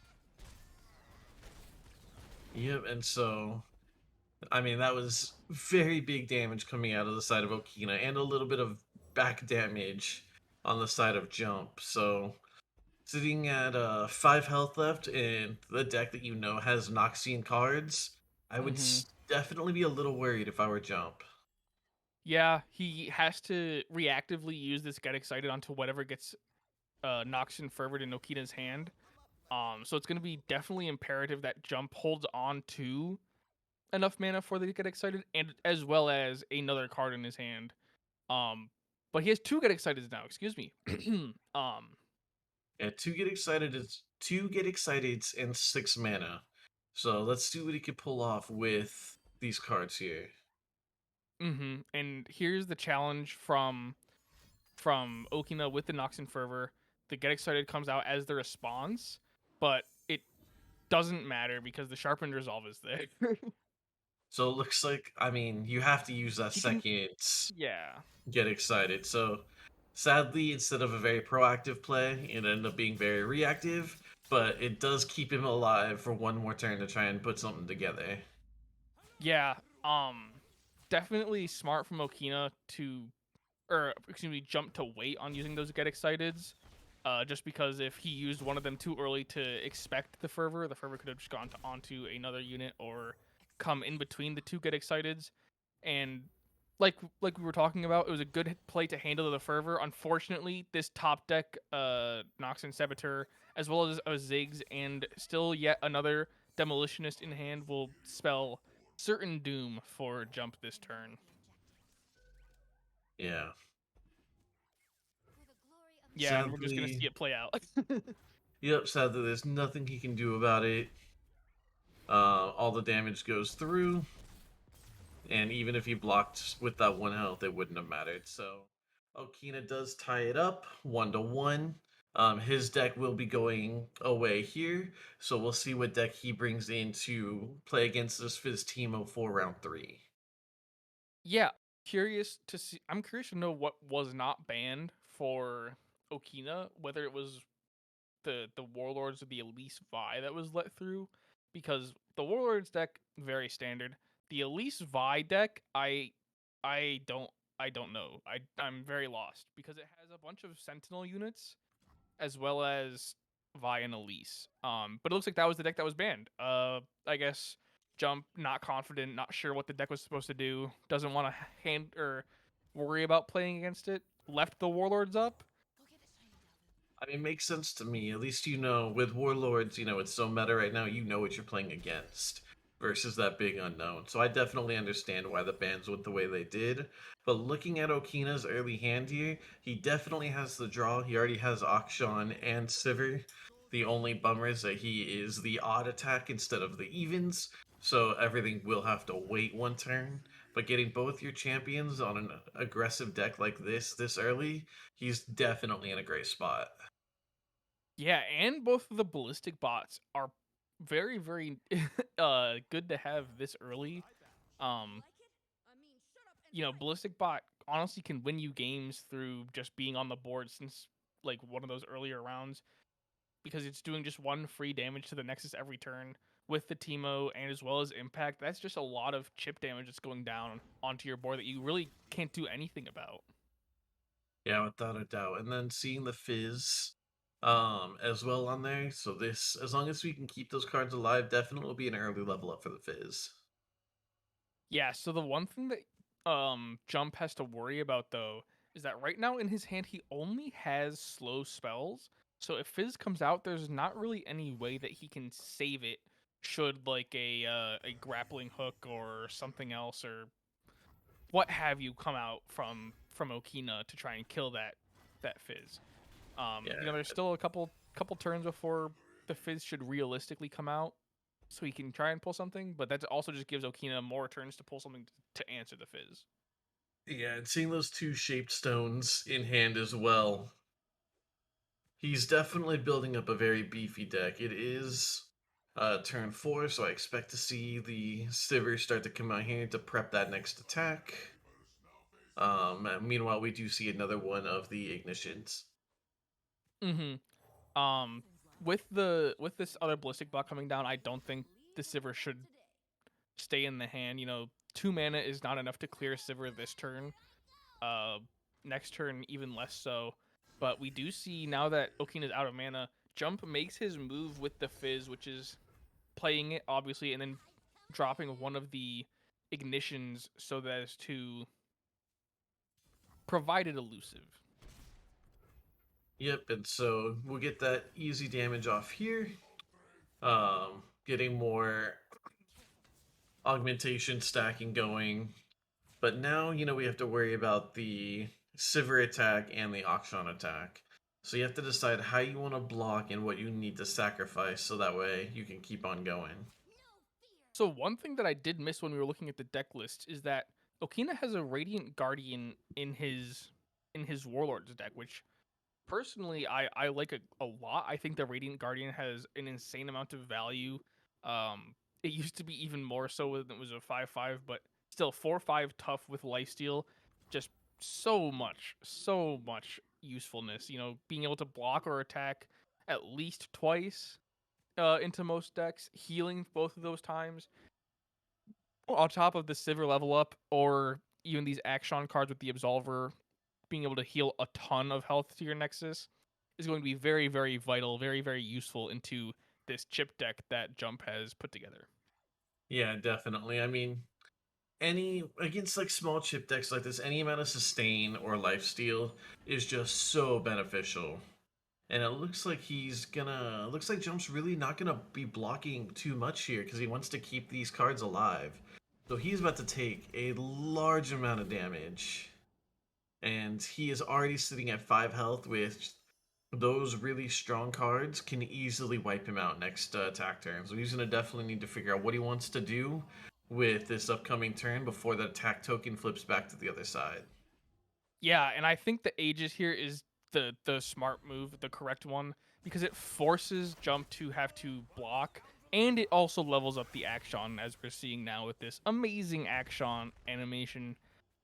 So yeah, two five power quick attack units are going to basically clear at least 2 cards for free. Um, whether they decide to attack with the Tomb, I want to say Tomb Raider. I know it's not Tomb Raider. I just know that it references Tomb Raider in that in that in that card. But does the Sivir level up here? Or is he already leveled up? Sivir's not leveled up yet, but Sivir definitely will. And the Well, she fact should that he attack actually went first. for this, she should definitely attack first. But the fact that he went for the sandstone as well is brilliant because with only 5 health, that's another person you have to block. Mm-hmm. So normally you only see the predict draw one. So I love the fact that he went the sandstone to draw him out even further. Yeah. I remember a lot of people used to mention that like, oh, Sandstone is troll. Sandstone is troll. Like, it's not the best, but in a situation like this, it is insanely valuable. It is probably the best play that you could go for, like you mentioned. Like the predict draw one doesn't give you anything. The +1 to all units doesn't really do anything. Adding another card that's going to have quick attack and is 5 power to a board that cannot take 5 damage is insane. And we're seeing the time wait out here from Jump, trying to figure out if there's something he can do to save his cards, but there's unfortunately nothing that can really be done. Yeah, the only thing is, 'cause- I mean, I could have miscalculated, but I feel like the Sivir was definitely very close to leveling up. I only wish that she attacked first, but I mean, at the end of the day, it doesn't really have any kind of effects. Yeah, That's the still the three charger's very, ephemeral anyways. yeah, that's still three very strong cards sit playing against someone that only has 5 health left. So Jump this turn needs to pull it all together, or next turn we will be looking at that game over screen. Yeah, and I'm looking at Jump's hand, and I'm not really sure where it comes together. I mean, he has Aftershock. Uh he has the Tenor of Terror, and then he's going to create 2 more ignitions. He now has a Mystic Shot as well, but he doesn't have mana. He has nothing left. He's essentially Yeah. tapped out. I mean, I get the tenor; it gives you an extra player on the extra unit on the field, but I mean, I Going probably for would the have attack here gone. is risky too. Like you don't have mana. You have no way to really answer this. Well, I mean, it's definitely just this desperation. I probably would have started with the hidden pathways to see if I could draw something better, but he knows that this is all he's got. Mm-hmm. And then he actually wow. So Okina's gonna go for a full block, leaving up one of the ballistics. And I think okay, he's still going for the change. I think this is the right move. I think he should use the the tomb robber on the 4-1 ballistic bot because the tomb robber is not going to kill this 5-3-1. But now that both of them are going to live, he's still going to have 2 more ignitions next turn, as well as the 2 ignitions this turn, which is definitely, like I mentioned, the ballistic bots, the longer they're on the board, the more value they have because it's 1 damage every turn from both of them. Um, but it appears that's not what the play was. It looks like he's going to pull out the the Radiant Guardian here. Yeah, and so we will see the two ignitions come out, bring him down to 5, but that will round out the mana, so there's really nothing else he can do. Now those augments are definitely starting to look very strong. So if he can find a way to survive this turn, there is a chance that he can still pull it together, but those two champions are looking very scary. Yeah, and here we have the overwhelmed Sivir giving it to everything. There's literally nothing that can be done from Jump. The only thing he could have hoped for was to get a Get Excited or a ton of more Mystic Shots to try and kill Okina. But unfortunately, he has the Aftershock, which deals 3 to anything, as well as 2 ignitions. But since Okina starts off with an instant attack, there's nothing that can be done. Yeah, and he knows it's over. Sadly, those ignitions would have ended it for him if he still had mana and could have gotten through the defense, but that is it for Jump. Okina will advance to the semifinals, whereas because Jump's night is over. These decks were definitely very different and definitely fun. I really liked the Fizz team. I wish we could have seen a little bit more of it, see it get going. But it looks like kind of it hit that point where it just kind of stalled out. Yeah, I think I liked both of the interest, both like the off meta, quote unquote. Yeah, Trying to get it in different. the card area so I can do the air quotes here, but I think both of the quote unquote off meta decks were very interesting. The Ziggs Poppy one isn't really even off meta anymore. It's one of like the better decks now. Yeah. And then even the Fizz Teemo deck, I think that had a lot of prowess. And honestly, if excuse me, if Okina drew just a little worse, that honestly probably was Jump's game. No, without a doubt, it goes back to what we've been seeing all night. Just that slight RNG diff on one Mhm. side, that one Top deck play. something. Exactly, has been flipping the game the entire night. So Mhm. it'll be interesting to see what happens as we advance into our top four semifinals, and of course then into our final game of the night. All right. Well, any last thoughts, Dom? Oh, sorry. Yeah, no.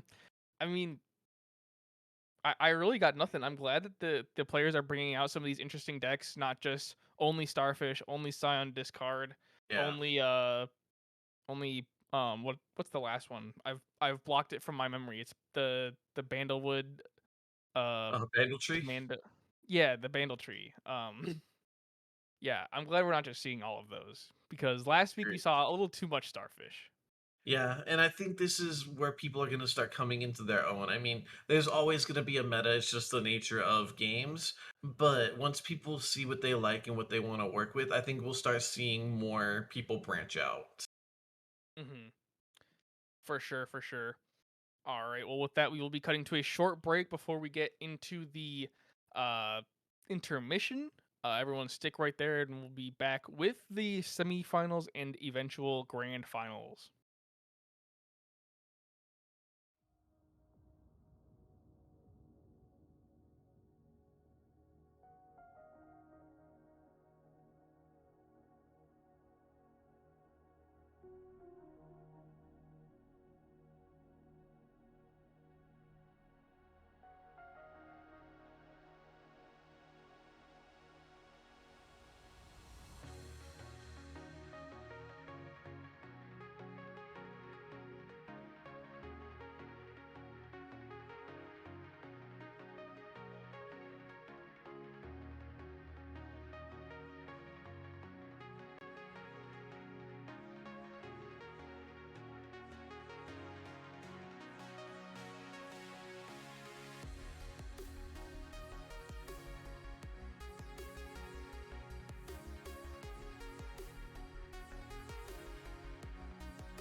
up, everyone? We're back for the semifinals of uh why am I the semifinals, excuse me, of the Legends of Runeterra weekly tournament powered by Runeterra Academy. We just saw Okina and Jump have a pretty lively best of 3 win all 3 matches, and it really was anyone's series at any point throughout most of those games.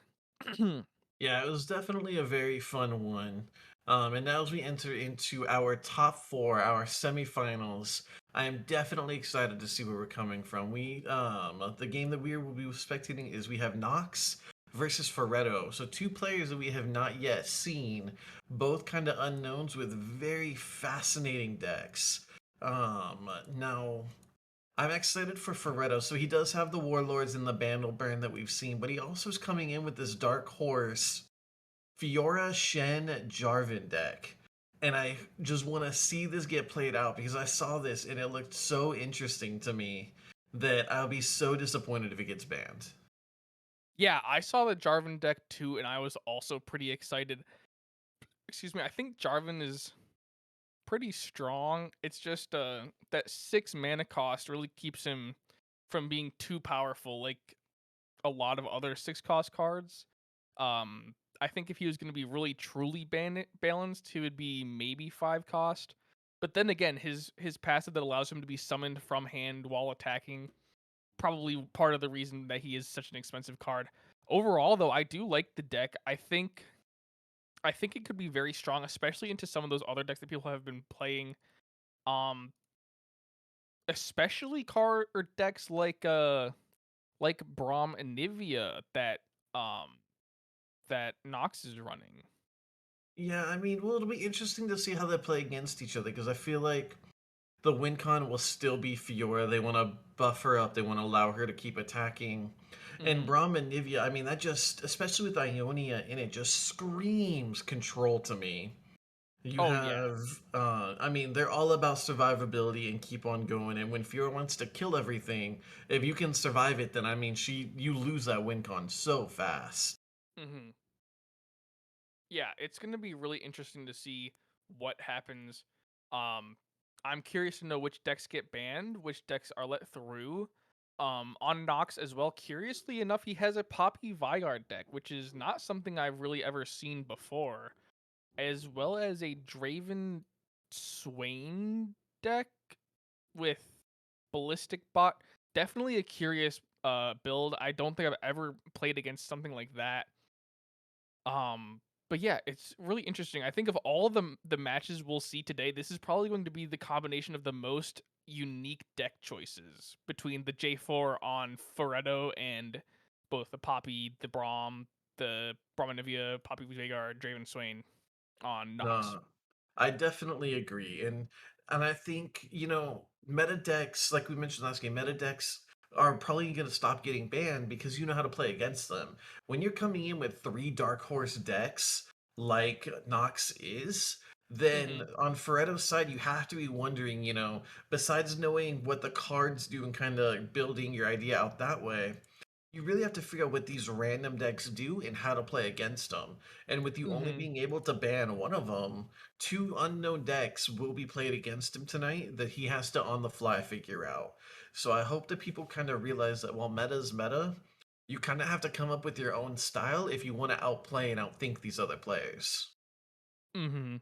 And just thinking from like the angle of if you're Nox, like what am I banning? Am I banning the Warlords? Am I banning the Ziggs Poppy Noxus? Am I banning the J4? Like what am I most afraid of? And if I'm Nox, I don't think I'm really afraid of anything. I think I'm more afraid of having to actually play the Draven Swain deck. Yeah, so I mean, and I think that's where another advantage comes for Nox is he knows how to play his decks, so he knows what's best Mhm. against it. So he'll have a better idea of these more meta style decks on what to ban. So we will be getting into game one here. So it looks like Ferretto will be going with the Warlords. Warlords, thank you. And then Or Nox, it looks like we're getting that Brahmanivia. yeah, it's interesting. I think Brahmanivia is probably definitely a choice that I would leave up. just because I feel like between the J4, Shen, Fiora, and Warlords, you have a way to reliably clear the board and handle that a fair amount. The one downside of having to play like Warlords or Shen Fiora into like this Braum and Nivea deck is looking at all of the spells that that he's decided to take. There are spells that I feel like would be more threatening to the decks that Nox has brought, but or excuse me, that Ferretto has brought, but it doesn't seem to be a lot of those in that deck. He does have 2 Ice Shards. He has 2 or 3, excuse me, Blighted Ravines. But that's about all of like the widespread board clear on his hand. Everything else is just sort of to keep his own units on the board, which I think is a serious downfall for running Freljord cards in general. Yeah, I mean, generally with Freljord, you're looking at that mass control. You want those freezes, those avalanches, those Mm-hmm. brittles, so that way you can just build up your own army. So it looks like he's kind of going the Ionia style, like you mentioned, of keeping his own cards alive. Already in his hand, he has Nopify and the Deny Catalyst, and his first Anivia. So he just needs to kind of use Ionia to keep his units alive to make sure his board isn't completely wiped until he can start getting his Anivias on the field. Yeah, and one interaction that I really like that he's gone for with this Ionia Freyr deck is Anivia's ability or Anivia's last breath in that she summons an egg that eventually turns back into Anivia when you become enlightened when you reach 10 mana. He has a Dawn and Dusk in his hand, 2 of them in his deck total, but it creates 2 copies of any unit. So you can create 2 ephemeral Anivias. They both become eggs at the end of the turn, and then once you become enlightened, once you reach 10 mana, you'd have 2 regular Anivias back. This is like a whole archetype that we've seen before that utilizes or excuse me, not Freljord, that uses Shadow Isles, with the Rekindler, with the cataloger, to bring cards back to life.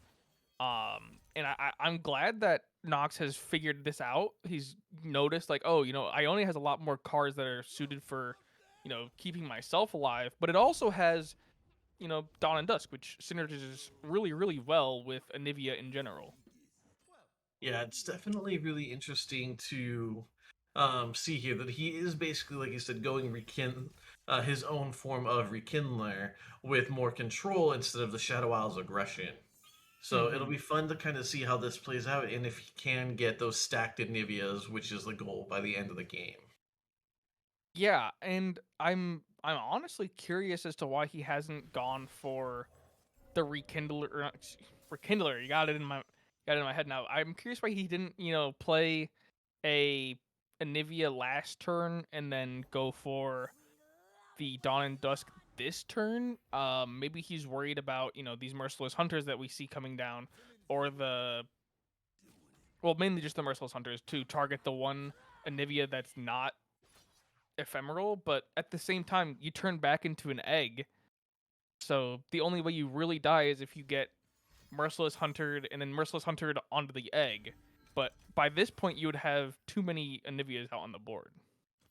Yeah, I think he's just kind of waiting for the safer play. He knows he's going to be enlightened in about 2 to 3 turns, depending on what he ends up doing with his mana. So I think he's Yeah. just kind of waiting it out till he can guarantee that nothing strange is going to happen before he hits that enlightened. And, I definitely understand the safer play like this as long as he doesn't take too much damage or lose too many units in the meantime. Yeah, and it seems like he's done a pretty good job at negating a lot of the damage that's about to come down.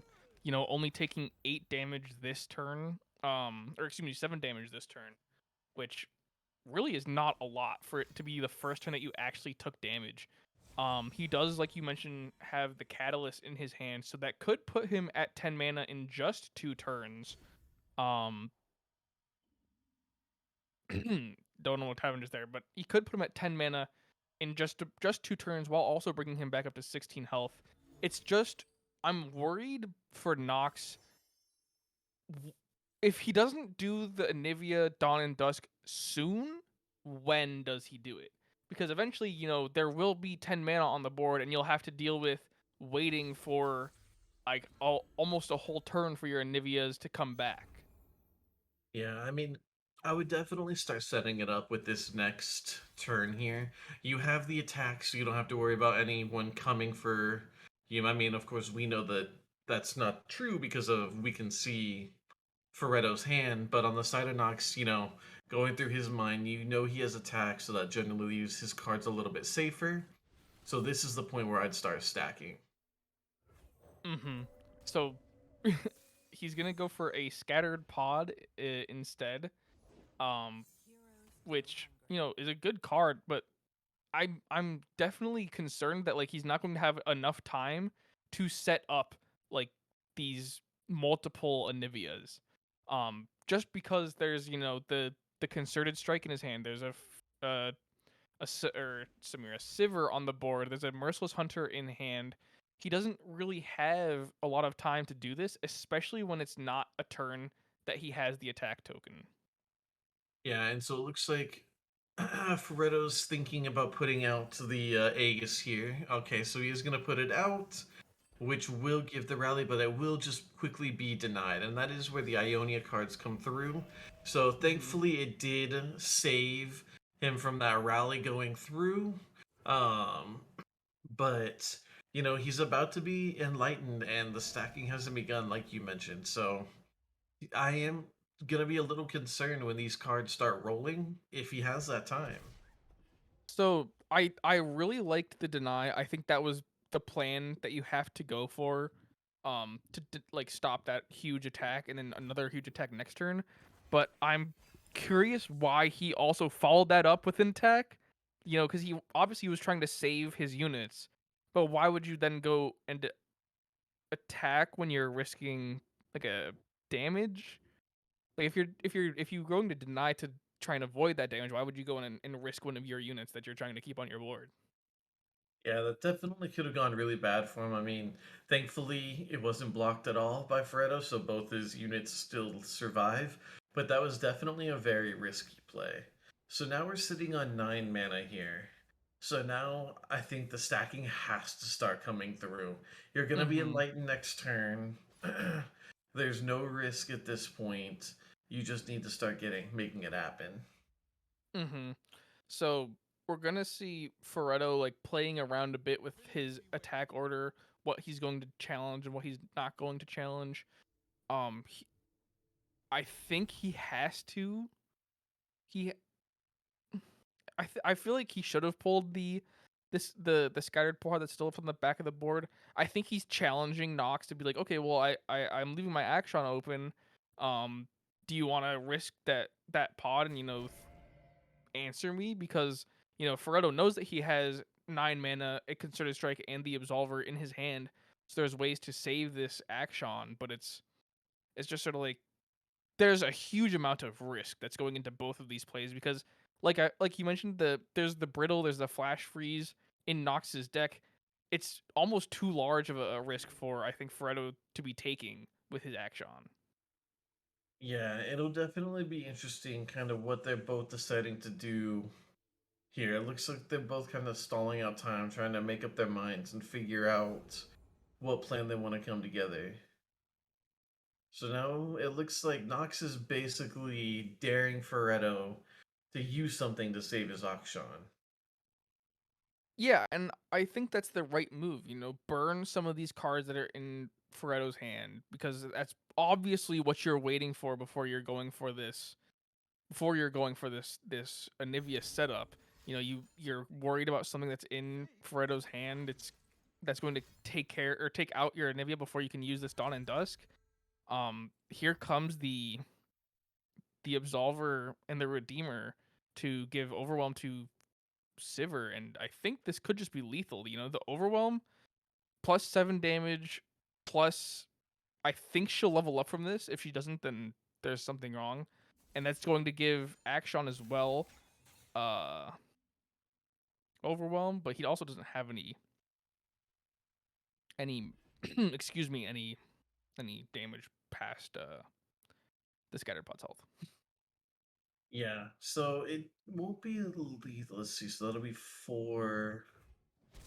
Okay, so he's just gonna sacrifice Akshan. Yeah, I think Action served his purpose. I don't have enough experience with this deck to figure out what Action does past like summoning the Warlord's Horde, which I assume he does nothing. His whole purpose is to create the Warlord's Horde, and then Yeah. Sivir wins the game. Yeah, well, I mean, it looks like Nox was able to survive that damage with the help of the Frostbite, but he only has one blocker on the field and 12 health in the enemy nexus versus his 9 and a Sivir that looks like she is not planning on going anywhere anytime soon. So, I mean, we Hmm. talked about time running out and becoming risky, and it looks like that's where we're at. He was not able to set up properly at all, and now we're kind of looking at a very rough game. Yeah, and the Catalyst has been sitting in his hand for a while, like since I think almost the beginning of the game, which would have put him at Enlightened this turn if he used it. Next Mhm. turn he's going to be enlightened anyways, but he still hasn't set up the Anivia. Like there's been turns where he's done nothing that and like that he could have been starting this Anivia setup. I mean, I know that there's the risk of like the concerted strike and now even more so the cataclysm, but you're still just taking damage that you're going to take anyways. And now you have the enlightenment and you still don't have your Anivia set up. Yeah. I mean, now that is really good getting the elusive pot on the field. But that's still, unless you can find another way to buff him, that is still 3 turns away from being lethal. Yeah, and now we see the draw 2 from the Warlord's Horde as well as the mana reduction. And look at that. They drew the Aegis. They're going to have the rally and the barrier. This is essentially just the game over. Yeah, sadly, Githronecti knows where our elusive is hiding and gave it vulnerable. So all they have to do is basically just get him out of the way, make sure that that Sivir can attack with no blockers, and that is the game. And considering one unit has feared or vulnerable, and he has a challenger card, the second he attack, he should just be able to go for it. So there is a way out of this for Nox. It's going to cost a lot of mana. And it involves troll chanting the Sivir so that you can stun it with the palm, the concussive palm, and then transition into like something. But it also involves not attacking here and risking that unit dying from uh a sharp-sighted Vicaran vagabond. Yeah, so it looks like we're just going to sacrifice it out. He has the sharp sight, so he can block elusive, so that vulnerable means nothing. Um, I mean, nothing in his hands. Well, except maybe the troll chant. Let's see here. The play here to at least stall out another turn or two was to troll chant the Sivir, excuse me, not attack, wait till the next turn, stun the Sivir up, and then block with everything else that you have on your board. And I think Nox is realizing that now as he's thinking. Yep. I think that he realizes as soon as his turn ends, he is facing a very dangerous game. And another lucky find will be on to that Sivir, who, of course, will give it to everybody else come attack time. And, I mean, any one of those will There's just Challenger be or Fearsome. gross. Yeah, I mean, it doesn't matter what you. Oh, she was a greedier. I'll just take the 1/1. I guess. I mean, you also still have the Aegis, um, which I I mean the deny takes care of, but you're still next turn you still don't have an answer for a free like the not even free attack like the normal attack. Yep, So and so here is that fateful pass, that turn token swap. And while he here did comes the top attack. deck the Frostbite, once everyone on the enemy team has Spell Shield, Quick Attack, that Frostbite is meaningless. I mean, you can troll chant you can troll chant to you can troll chant into frostbite into um or into the concussive palm and the catalyst, but that still puts you at 3 health again, and you're not really better off just because you're still trading out the only unit you have left on your board, and there's nothing you can do next turn except for, you know, actually do the full setup of Anivia, but at that point it also doesn't matter because there's still a concerted strike in the hand of Freddo.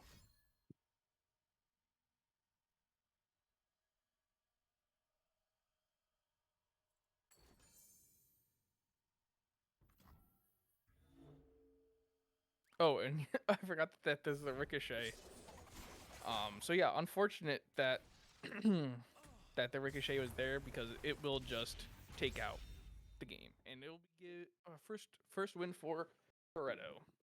Yep, and so Ferretto does take game one over Nox here, so the Brahmanivia deck does live to see another day. However, Warlords will be going away here, so Hmm. on the side of Ferretto, we could be seeing the other meta deck, Bandle Burn, or his spicy Demacia Ionia deck. I'm really hoping it's this Fiora deck. I hope it's the Fiora deck too. Um, I I honestly it could go either way just because there's no way to really tell what. Excuse me. There's no really way to tell what happened, and it's going to be the Fiora. Yeah, excuse me. Right, the Fiora. My no, Yep, yeah, nope, yeah, it's the because that's Fiora. Shen, it has Ionia. Yeah, sorry. Yeah, Bandle um, Burn is gone, so we are playing all spice. yeah, and this tasty Fey folk. Oh man, do I have some bad memories of a tasty Fey folk. I lost a game solely because of a tasty Fey folk, and it was a terrible game that I played, and I will always be haunted by it. Well, it'll be very interesting to see kind of how these decks work out because this is, while it's slightly slower, it plays more around the elusives, and I feel like slower decks are more able to be controlled. So I'm curious to see how Nox will fare up against this one, and if we'll be going on to a round three. So this deck does play a little slower. The only thing that really to be said about this deck is that like it's unlike Nox's deck, which is mostly spells. This deck is majority units, and majority of those units also have Challenger. So there's really not a lot that you can do if you are Nox, because whatever you pull out is going to get challenged and or just quick attacked to death. Yeah. I mean, already we're seeing that Shen come out. We're seeing your favorite lifesteal champion come out. Mm-hmm. And I mean, Nox really has nothing. The only champion in his hand right now is that 6 cost. So he's about to take a lot of damage, and he Mm-hmm. needs to kind of figure a way out of this quickly. Now he does have the concussive palm. It's just the question of like, what are you going to concussive palm? Um, Yeah. I think realistically, the move would have been to concussive palm the witch, or excuse me, I don't know. I really don't know who you'd concussive palm. I was trying to think like, do you concussive palm the witch? Do you concussive palm Shen?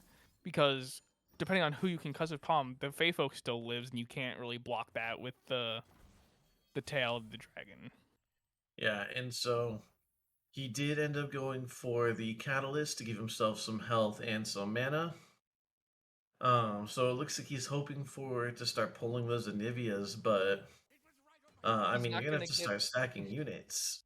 Yeah, he's not gonna get as good of a pull as he did in that first game though, with the Dawn and Dusk and the Anivia, and now with this with this Screeching Dragon coming out, as well as the Young Witch and the Shen still on board, there's really nothing to be done. This game is definitely not looking good for Nox. I expect an open attack here from Freddo, instantly going into the excuse me, challenge of the Babbling Bjerg. Uh, Not really sure what he's doing, playing around with the witch. But you know, he doesn't really matter. Doesn't really change anything. He's still going to get the same amount of damage out. Um, but yeah, it's definitely not a good start for Nox. Yeah. I mean, I'm surprised unless he has something up his sleeve. I'm surprised he's blocking the one champion that has barrier. I mean, I would have probably blocked the Shen to at least get some damage in, but now he's gonna up the Fury as Well, well. no, the Screeching Dragon Oh, has it's Challenger. challenge. Oh my gosh. Clearly, I am still waking up even though it's 9:30 at night. No, yeah, it's interesting. So the one thing I can bring up from this is that like I don't know really why he moved the Young Witch around to give the Fae Folk 5 damage, especially since he doesn't have any health actually lost. He should have spread out the damage onto the Shen so that the he could have got that extra 1 damage in, since we need to find something to critique for Freddo on. um but Yeah. it's really interesting. Nox can technically turn it around. He has, the kindly Tavern Keeper. He has another Catalyst of Aeons. He can bring his health bar back up a fair amount. It's just gonna be dependent on how he plays around with this tasty Fey Folk. Is he going to go for an attack here?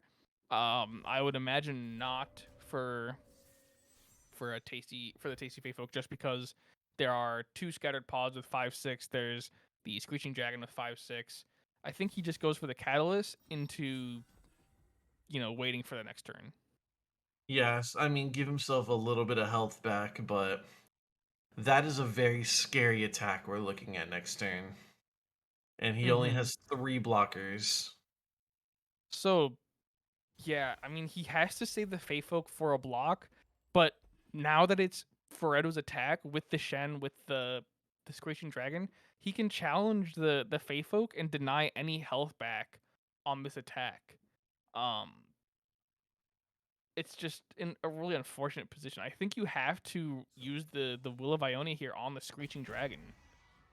Well, we also just drew Jarvan, so that kind of makes things interesting. Oh yeah, So, yeah. and we also have 2 Aegises. So, I mean, it's all on Infereto's hand right now Yeah. It's basically Feredo's game here. So the J4 actually does not get summoned though because he with a has a full full board. board. But it really doesn't matter because I the do like the recall it does keep one of his blockers alive 1 turn longer. he does keep the Fey Folk alive, which is a good thing. The downside is that there's 2 rallies in Feredo's hand, as well as enough mana left over to summon J4 attacking, challenging with barrier at the end of that attack stack, which really is just unfortunate. Unfortunate indeed. I expect to see the first rally come out right here. Yep, and there will be a deny, but there will be. So he's gonna rally. There's gonna be a deny. He's gonna rally again. Not be able to summon J4, but I still don't think it would matter. I think there's still enough Yeah. damage for lethal. Yeah, we'll have There's to see kind of how he stacks his cards up, but I agree with you. so it's gonna be Shen giving a barrier to the Young Witch, giving quick attack to the Lauren protege, and then everything else doesn't matter because the Young Witch is going to do 4 damage unblocked, and then there's still 3 other units to to deal damage with. Yep, and then I mean there's the Shen level up as well, but yeah, there's gonna be this big attack coming through. Nox just did the kind of the well-known GG sign. when you know that your time is up. Am I So all toxic if I don't even have that emote in my slot anymore? If I just don't use that emote? Is that toxic? Dude, it's Riot's fault. They gave us too many fun emotes to use that you can't keep any of the basic ones that everyone knows. Like, why can't I just have a wheel of emotes? Like, why can't I just scroll through them, huh? Exactly. Why can't we use them all? Why are you limiting us to 6? That's what I'm saying. Like, you give us all these emotes, but you only give us 6 slots. Like, what if I want to do the Shen, hand sign into the Ari heart into so many to talk about. If you didn't know, I like playing with the KDA board. Gosh, and that is definitely more than lethal here. Yeah, I just sort of gave up on talking about it. There's really nothing to go into there. So sadly, this is the end of it for Nox. Ferretto does move on to our finals, who we will find out if it's either Okina or Akaido, who, as you all remember, won last week's. So I know the two of them have their own semifinals match, so we will get you the details of how that went and who we'll be playing against. Sadly, it looks like Meta did beat out Spice in this semifinals game. It just looks like he could never get anything I going. mean, there's better spice. Nox. You have Poppy Vagar. Bandlewood is insanely broken. I mean, running such a slow deck into what you know to be 2, 3. All 3 of those decks are fast. I don't know Yeah, why you would choose to run Anivia into 3 of those slow decks, but or 3 of those fast decks. Excuse me, but the spice could have won out. Gotta hold yeah, out the hope. yeah. Hopefully, we'll see what we'll see. I mean, we know what Akina's bringing, so if it's Akaido, hopefully he brings us a little bit of a spice for our week 2.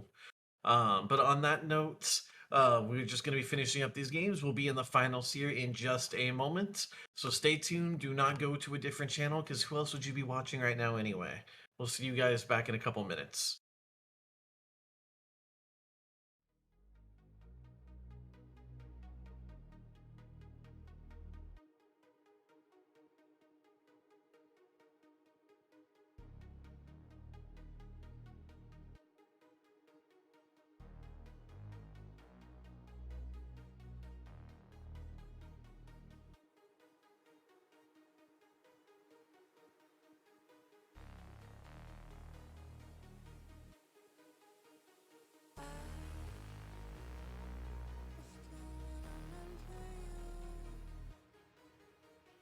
Breaking through.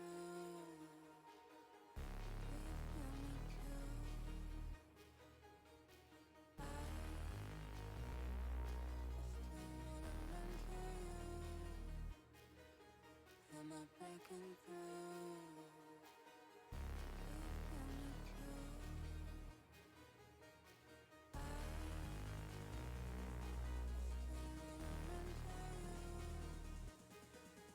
Am I breaking through? Am I breaking through?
Am I breaking through?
All right, ladies and gentlemen. Well, welcome back. As we are getting into our finals. The king has fallen. Akaido did lose to Okina in the semifinals, so our semifinals will be Okina. Excuse me, Okina versus Ferretto from our semifinal series. Now, this is definitely one that no one expected. So, how excited are you getting into these finals, Dom? I am extremely excited. We just saw, actually, we were behind the scenes in the little broadcast booth. We were watching Okina and Aikado battling it out for their last match, and man, that last match was sheesh. Like that was very much in Okina's favor. Excuse me, but looking into this grand finals, I'm excited. I'm hyped for Okina. I know we're trying to rush for Okina so he can go on to his job. So I'm hoping that we can start soon. Hopefully we can get this series over with for him and maybe see if he comes out on top. But Ferretto, definitely a contender. Yeah, I mean, we've no seen both these players so far, Okina in the quarters, Ferretto in our previous game in the semis. So we both know that they have very strong and very interesting decks. Both them running that Warlords, Ferretto with that Bandle Burn, and our very favorite Fiora Shen Jarvan deck. And then Okina running Warlords as well. An interesting Elise Vi that we didn't get to see, and then his own Bandle Burn. So once again, we're watching another team with two identical decks and one spice. So we could get more mirror matchups, or we could just get stuff banned out. So I'm very excited to see how these two play it out. So yeah, and getting right into it with game one, it looks like we will be playing wow, do matching boards. Haven't seen that yet today, but we will be seeing the Fiora Shen J4 leading off the Bandle Burn deck from Okina. So very interesting to see how this will play out. The Bandle Burn deck obviously has a lot of units, a lot of chip damage onto the Nexus, but the Ferretto deck pulling this single Fiora, the only Fiora in his deck, as his mulligan, as well as the Shen, is a very, very, very good start. Yeah. I mean, for Okina, we already get some of Oh, he those got rid of it. impacts. Mulliganed He it. did get rid of the Fiora. Wow. Huh. Curious. Okay. As you I've can tell, we were not expecting that. I mean, if it's if it's a one drop, if it's your one drop Fiora, I feel like you keep it. Like Right, especially drawing that with the Shen. and on top of it, I know you're playing into a Noxus deck. You have to watch out for like the Noxian Fervor, the Pokey Stick that Okina's brought, but like you the Fiora is such a good way to beat this deck from Okina. Like being able to kill 4 units, you have the barrier is just so convenient.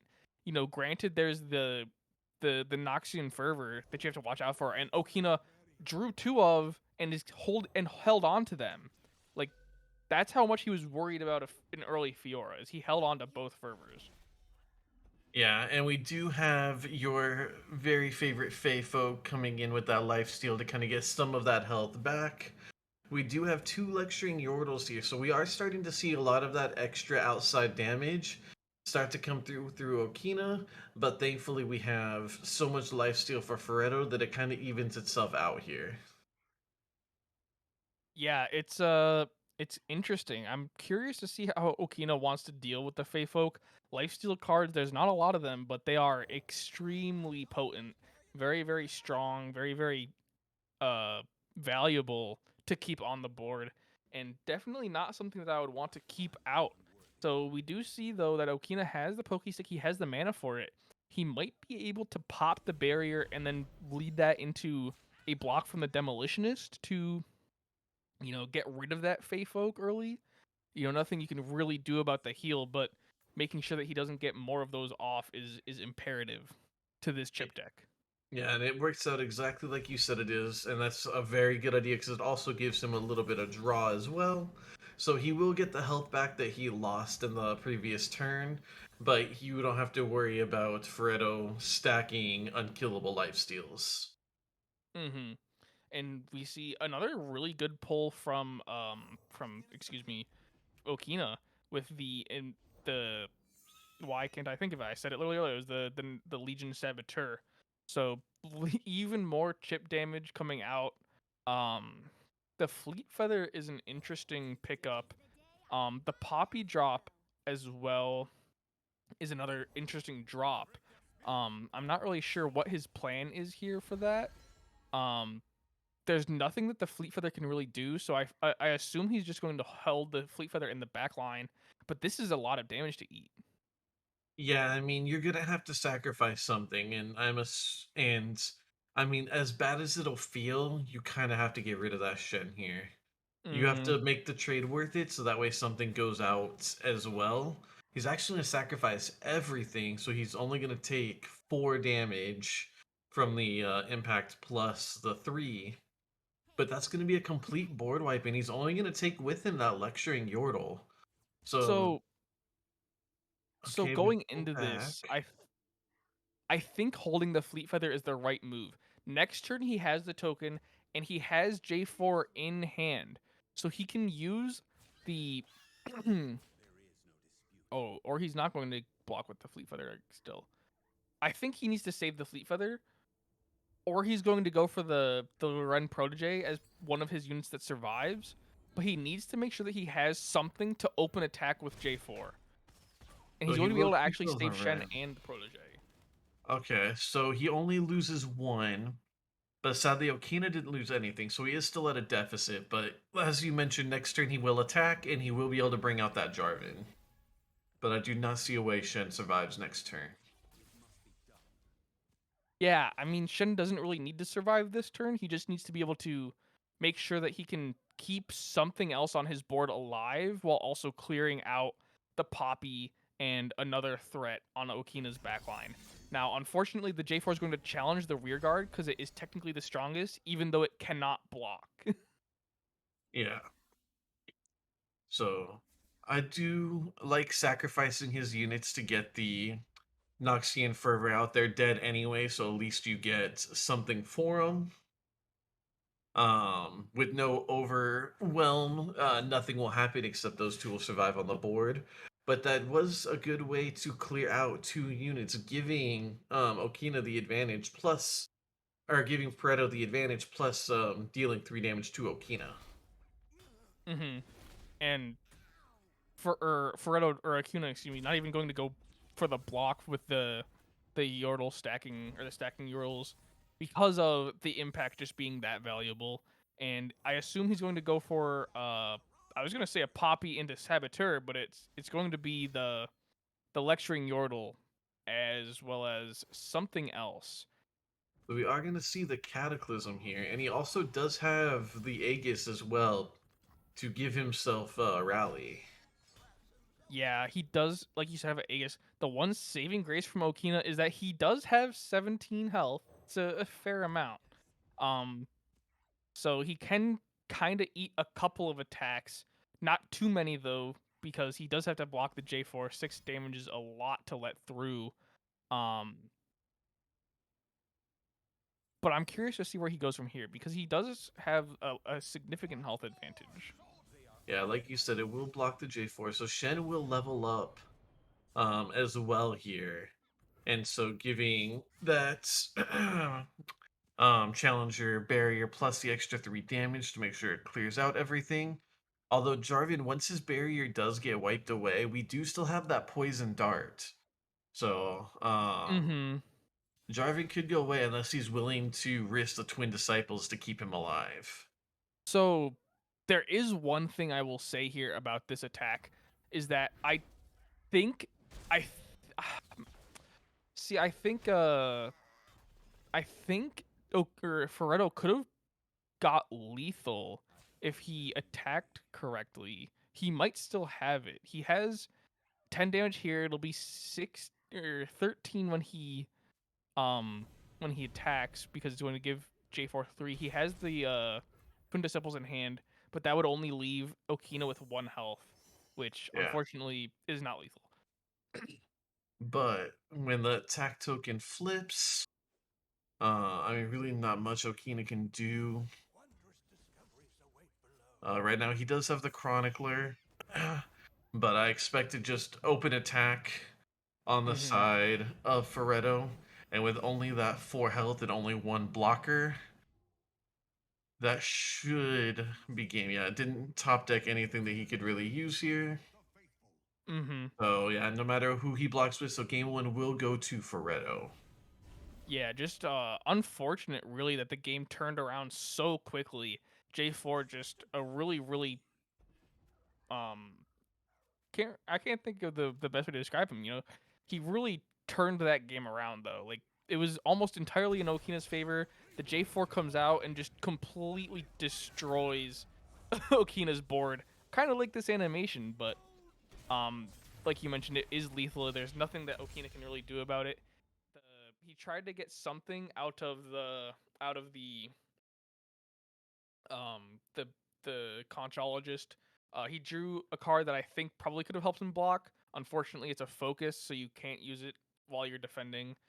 But yeah, really well played from both sides. It's coming down. It's a really RNG day today. Yeah, it definitely is. And I mean, Jarvan, like you mentioned, you're trying to find a way to describe him. He's just one of those game changing Mm-hmm. champions. It reminds me of Sion. He's high cost, hard to get out on the field, but the second he does, especially paired with something like the Shen to keep him alive, it's able to just flip it on the turn of a dime like that. Mm-hmm. So, I mean, thankfully for Okina, that deck does go away. So we will see what seems to be the last deck here for Ferretto, and it looks like it will be Warlords. Mm-hmm. So it looks like Okina not too interested in having to play against the Elise Vi. I'm kind of sad. I mean, I want to know what the Elise Vi does, but the more I look at it, the more I don't think it can really do anything, especially into two decks like a Warlords and a excuse me, Warlords and Shen Poppy or Shen Jarvan, excuse me. Yeah, well, if you want the Elise Vi, you'll have to hope that Warlords or Vandal Baron got banned, and you're rooting for Okina to win this one. Then we can see the Elise Vi, but Vandal Baron did get banned out for Ferretto here, and he is already drawing that auction with Cataclysm, Single Combat, and Seeker. So he's already kind of got a lot of ways to deal with anything that Okina starts to stack, and he just drew the grappling hook as well. So I expect this auction to survive for a long time. It's good for the action to keep alive like this. The downside to this, and I think he should block the. I don't think he should block. Yeah, I think she should block the chemist Yeah, because you're because. not gonna kill the tough. Mm-hmm. But I still don't think there's really a way for the grapple hook to come in handy for Akshan. I mean, he needs 5 mana to use it technically, so he can use a sharp sight into the grapple hook, and that could potentially kill Poppy. But there's also really not a lot of other ways that you can use it. I mean, there's other threats that you should take out beforehand as well. Like there's the Yordle Mayor sitting in Okina's hand that also probably is more important than the Poppy for Okina's deck. But the attack's going to come out here, and I think this is very reckless from Ferretto, but it also is also a challenge, throwing down the gauntlet for Okina. Like, oh, I'm going to attack with Akshan, who potentially cannot kill your tough Yordle stacker, but are you going to risk blocking and losing that anyways? Yeah, that was like you said. I agree. That was very reckless. I mean, he does have the single combat that would have been able to wipe it out. So he did save that mana for not having to use it, as well as getting in a little bit of that chip damage. We do have the Bandle City Mayor out on the field as well, and he is just going to quickly get cataclysmed. So that way, Fredo knows he needs to get rid of that card ASAP to not have to deal with any of that nonsense. Mm-hmm. The smart choice, get bundle cards out of the game. I like it. Yeah, and I mean, that led to a very fast Akshan level up as well. So Mm-hmm. now you'll get, most likely in this situation, we'll see that predict +1. I wouldn't expect him to use anything else. And so And now then we he's see stacking his next reward too. mm-hmm. and now we see the Poppy come out, and it's going to be the summon the Sandstone into single combat. Interesting. I assumed he was going to go for a Shark Sight into Grapple Hook, but Yeah, I guess the single combat with the Sandstone is just as convenient. yeah, and no predict +1 either. He did go for the Sandstorm, which I always find interesting when you see that one, but I guess he wasn't worried about getting that extra card draw at the moment. Mm-hmm. I think the predict +1 is good for when you're either just on the cusp of having like a total game-winning hand, or like you're really looking for something because you're in deep. And I don't think Frodo's in either of those positions. He's just sort of like stalling out his time. He knows that Okina doesn't really have a lot of board presence. He doesn't have a lot of things that can answer his cards. He's just trying to make sure that Okina can't set up for that with the Poppy. And just summoning a toss away charger is perfect for that. Agreed. I mean, he's definitely getting very good board stack. Okina is sitting only at 10 health at the moment, and he kind of has that advantage. He has the Absolver. He now has the Sivir, which he just placed down on the field, which starting next turn is going to really start building up some very beautiful stats here. We do still have another Decimate in our hands here, so that is Mm. something that Fred will have to keep in mind. Can't let his health get too low while trying to block and survive out here. Did I look away for a second and something happened to the other card that summons with Tenor of Terror?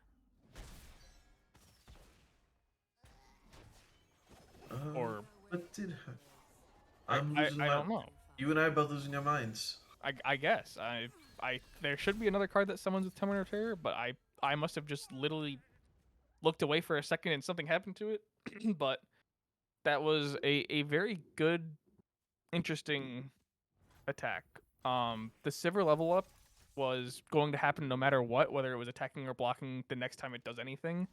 But right now you have no board, and there's more than enough damage for lethal on an opening attack here from Freddo, and now it will Yeah. be. And Okina recognizes and understands that, so he does surrender, getting that 202 for Redo. So, sadly for Okina, while he did manage to knock out the reigning champion, he does fall 2-0 in the finals to our new reigning champion, Ferretto. So, congratulations, Ferretto. So sad. Well You done. tried so hard, Okina. Yeah. I mean, it was still a really good show for Okina. I mean, going all the way through probably the tougher part of the bracket, having to play against, a top 8 worlds contender, Yeah. being able to take him down as well. It's nothing to feel sad about. I mean, unfortunate that the final game, just the luck of the draw wasn't there for you. And for Foretto, I mean, great job throughout the whole day. We saw him twice on stream. He played very, very well, calculated everything, knew what he wanted to do, waited for the right time to do it, and it paid off. Yeah, I'm very excited to see what both these contenders bring to us in the future over these next couple weeks. Mhm. I'm very excited to see meta evolving. We saw so many more spice over meta picks today, and I hope that trend continues as we continue on. And then, any last thoughts before we say goodnight? So, yeah, nothing. I mean, congratulations to everyone. Okina coming all the way through up to the grand finals, taking down Aikato, and then Ferretto, holding his own, keeping calm, not making too many mistakes, doing the best with what he got, and coming out with the trophy. And congratulations to both of them. Yep, without a doubt. So once again, thank you all for joining us tonight. We will see you next week for week 3 for Runeterra Academy's Legends of Runeterra tournament. You have a wonderful rest of your evening.